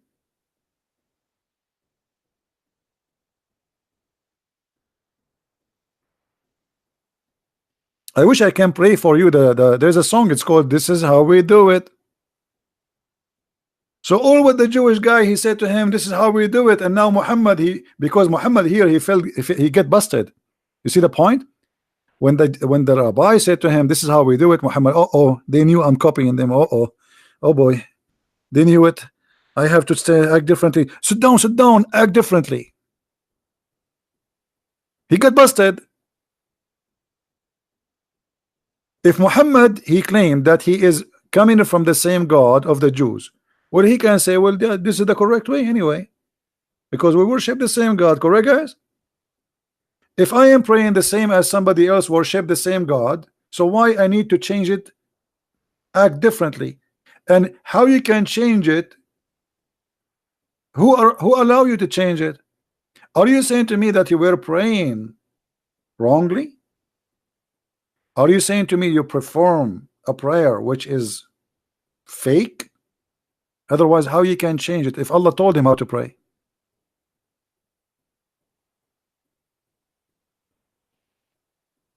You know what I mean, guys?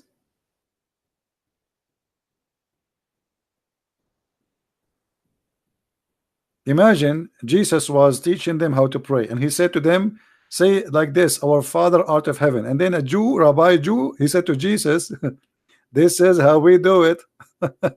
And then Jesus said to them, "Act differently. Let us not to pray like this no more." That can't be true. This is how you find who is a false prophet, who is a real prophet. If Muhammad is a real prophet, he should be sure that, okay, this is the right way to pray anyway. You do it differently or not, it doesn't matter.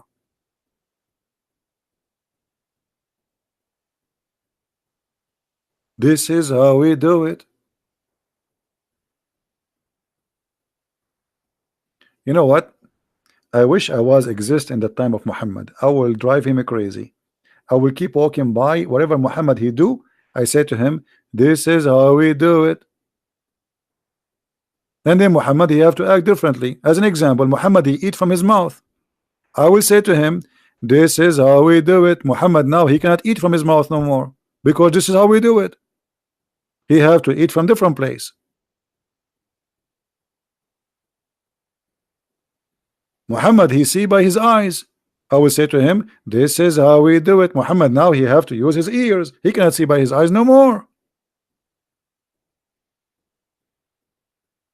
Muhammad, he sit down. I will say to him, "This is how we do it." Muhammad will never sit down. He will stand up. He will sleep standing. Well, what is that? We just say to him, "This is how we do it," and now he change it.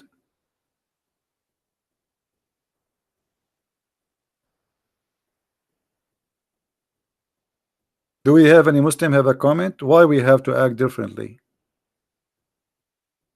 But you know, we have to admit, you know, the prophet he brought a lot of knowledge to mankind which nobody knows. No Jews, no Christians, no Hindus, no Buddhas. And actually it's involved a lot of science. As you know, summer is coming, so I would like to give you some advices about summer stuff. This is an advice from the prophet, not from me.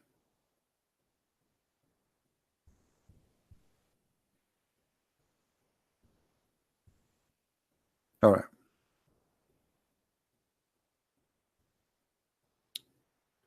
What if you are eating and a fly fell in your soup? What you do? Summer is coming, and insects are going to be going crazy. You are eating a soup, expensive soup. A fly fell down in your soup.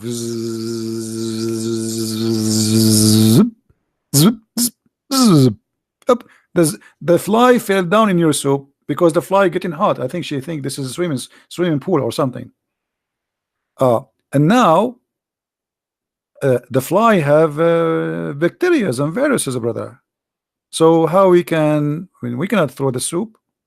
So what we do, the prophet, because he is a genius and Allah taught him something nobody knows, he said to the Muslims, dip it, dip it, dip it, this is how we do it, dip it, dip it, dip it.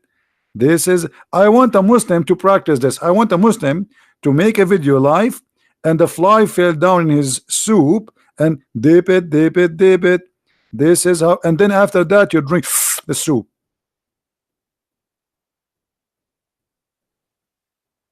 One wing have a disease and the other wing have a cure?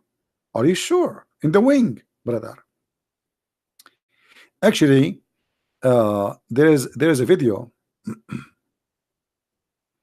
There is a video. Yes, the moons. We will go back to the moon.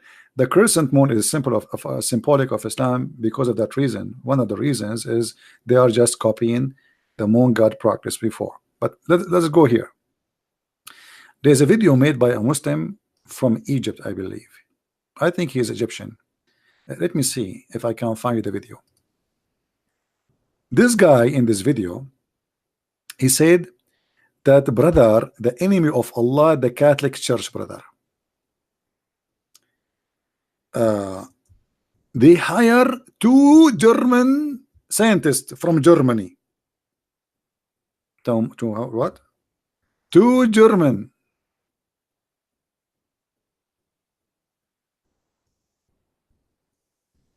And they told them, we want you, the Catholic Church, they hired those two, and they told them, we want you to study this hadith, so you expose Muhammad, the Catholic, they want to expose Muhammad. And those 2 German, brother, the scientists, they start studying, and here was the astonishing result. They found that in the wings of the fly, there is a cure for AIDS. And then they told the Catholic Church, the Pope, he told them, please don't tell anyone about this discovery, because then everybody will convert to Islam. The Pope, he told them, the Pope. So, and then those 2 scientists, I'm trying to find the video for you. It's because it's translated, you will die laughing. It's translated to English.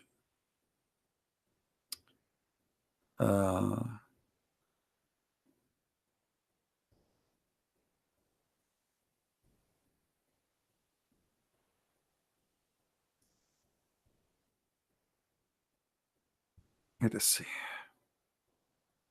Anyway, like after they discovered that, those 2 scientists, they sold the secret to a company. It's called Bayer in Germany, and they made medicine for AIDS from it, and they sell every bill for $500, brother.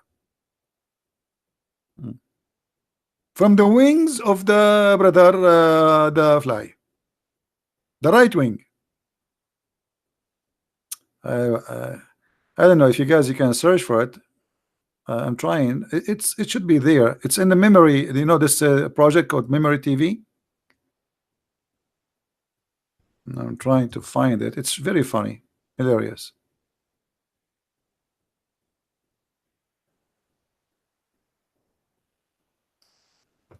Let us see.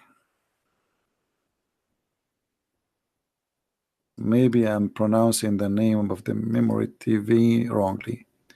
Memory TV. How you guys, do you know the name of this Memory TV? Okay, this is how it's okay, hold on. Maybe I'm pronouncing it wrong. Okay, now I got it. Okay. I am in their website. I will try to find the hadith there if we can. Let us see. Fly. Here we go. I found it. All right. Let me open it for you. This is number 1889 Hamas TV. This is Hamas TV. The scientist Dr. Ahmad Al-Muazzin Bayer invented its cure for AIDS based on the hadith of the Prophet Muhammad, the wings of the fly.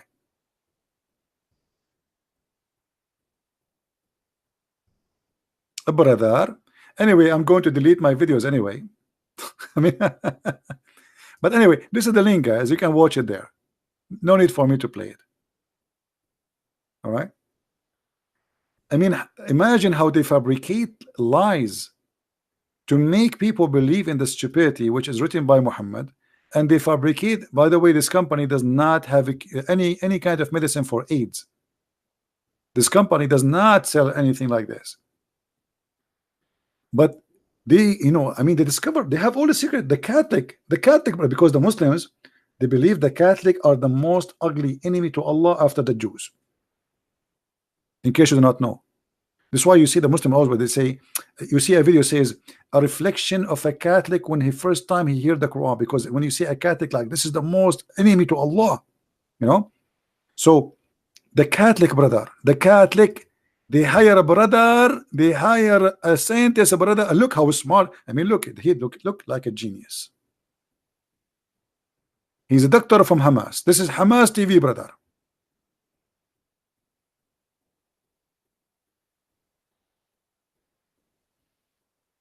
And this is the title. You can watch it later. Hamas TV, scientist, doctor. This is a scientist, by the way. This is doctor. This is a doctor. This is a doctor. There's other video, by the way. I made a video about him, and he reported me to YouTube. Copyright and privacy claim. He was speaking why we should not eat swine. Anyone remember the video? Why we should not eat pigs? Who remember? Let me see if I can find you the other video. Anyway, this guy, he made the video why we should not eat pigs, and he come with he's trying to prove to us that we should not eat pigs. Why? He said because if you eat a pig, you are eating a Jew, because Allah, he cursed them, he made them pigs. And he wanted to prove to us that pigs are dirty. He says they are the only animals they have sex with their mother. Let's see if I can find you why we cannot eat swine.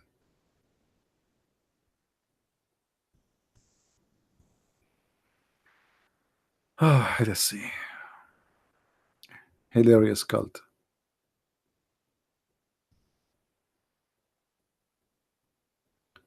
When stupidity become a religion, what you can do? I don't know. You need to find it. You see, I'm not finding things easy today. It's not my lucky day. I'm not finding videos easy. I'm searching,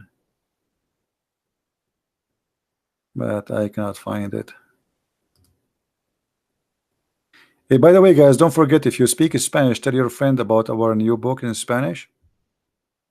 This is a translation for the Deception of Allah. I cannot find it. Anyway, maybe you can search for like why we cannot eat a swine.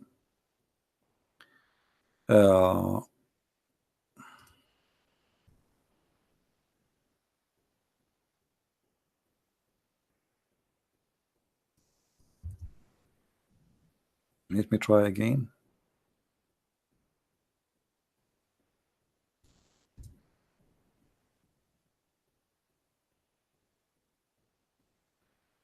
No, I'm not being lucky.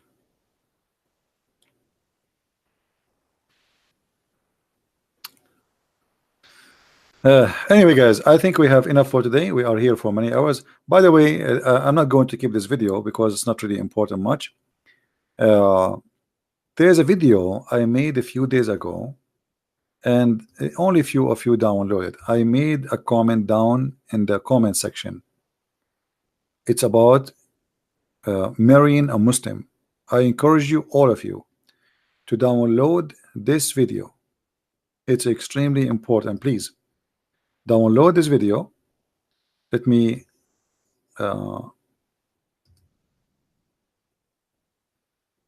I have somebody coming to my door. Wrong timing. Hold on. Yeah, so download it, because let me pause it for you.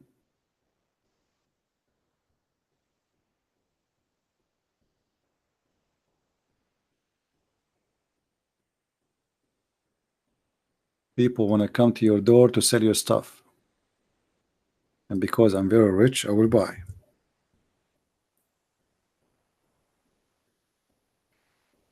All right, this is the video.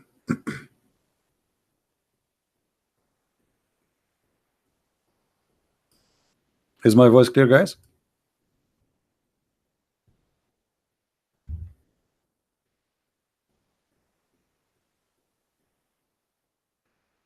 Yeah, so please download this video because it's very important, and I found only maybe one or two of you download the video already. The Muslims, they do their best, try to deceive your daughters, your your women, and you have to learn about this cult before you get involved in something bad. Be careful.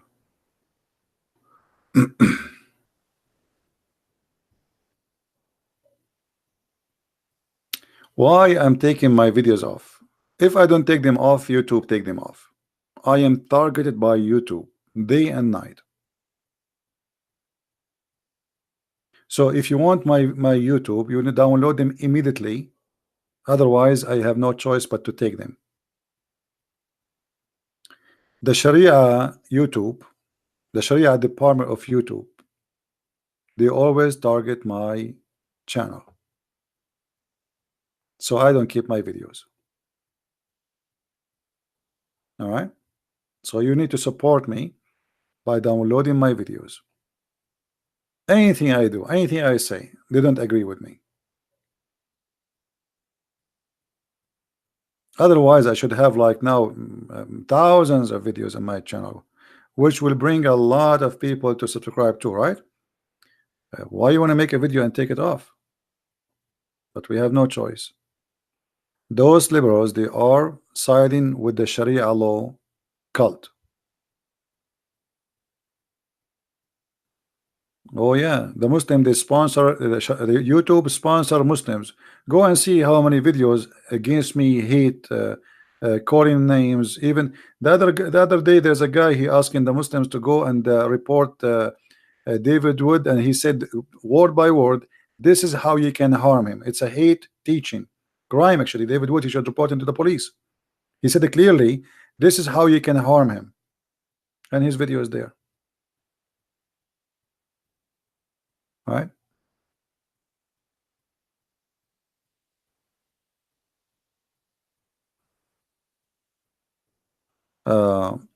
Have you ever prayed? Muhammad, do you think if I prayed, I will tell you? Isn't it Jesus says when you pray, go to your closet? Only hypocrite people, they speak about themselves praying. I pray and I fast. And why you need to talk about that? This is something private between me and my Lord. Hypocrite people, they like to publish because they are hypocrites. Muslims, they love to say, oh, I'm going to pray, because he need to know, everybody should know that he's going to pray. He's a good guy.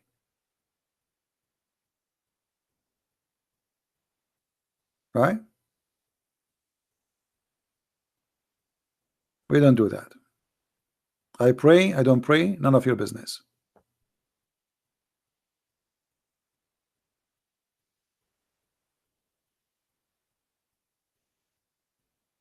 Anyway, guys, I want to say thank you for being here. We have enough for today, and until we go again, I hope tomorrow. Until then, I want to say thank you for your support and for your attending and inviting your friends and downloading the videos and everything you do, and those who support us by donation too. I really appreciate all of you, and we hope that people, they are learning, educating themselves, and they connect the dots always. And you see how the Muslims try to manipulate things, and they are empty. They have nothing. They have no religion. Islam is not a religion. Islam is just a stupid cult, collection of cults. Actually, is not even a religion. So they have nothing. They stand on nothing. They do not know even who is their God. Ask any Muslim what the word Allah mean. He do not know. Ask them what the word Israel mean. They do not know. Abraham, they don't know. Jibreel, they don't know. because Islam is a theft. Muhammad, he stole names. He have no idea what they mean, and he put them in his book. Very clear sign of a theft. Imagine you write something in your book and you yourself, you do not know what you wrote or what it's meant, but yet you claim that you are the one who wrote the book. Muhammad is nothing but a thief. He stole his cult from some from the Jews, some from the Nasara, not Christians, some from the Sabians, some from the Arab pagan, the Black Stone, the Kaaba. It's a collection of everybody. Islam is a shish kebab, salad, falafel, hummus, all together. And only Allah knows what he meant by his cult. And you figure it out. Thank you very much for being here. Christ is Lord. Islam is false. And see you soon again. Take care.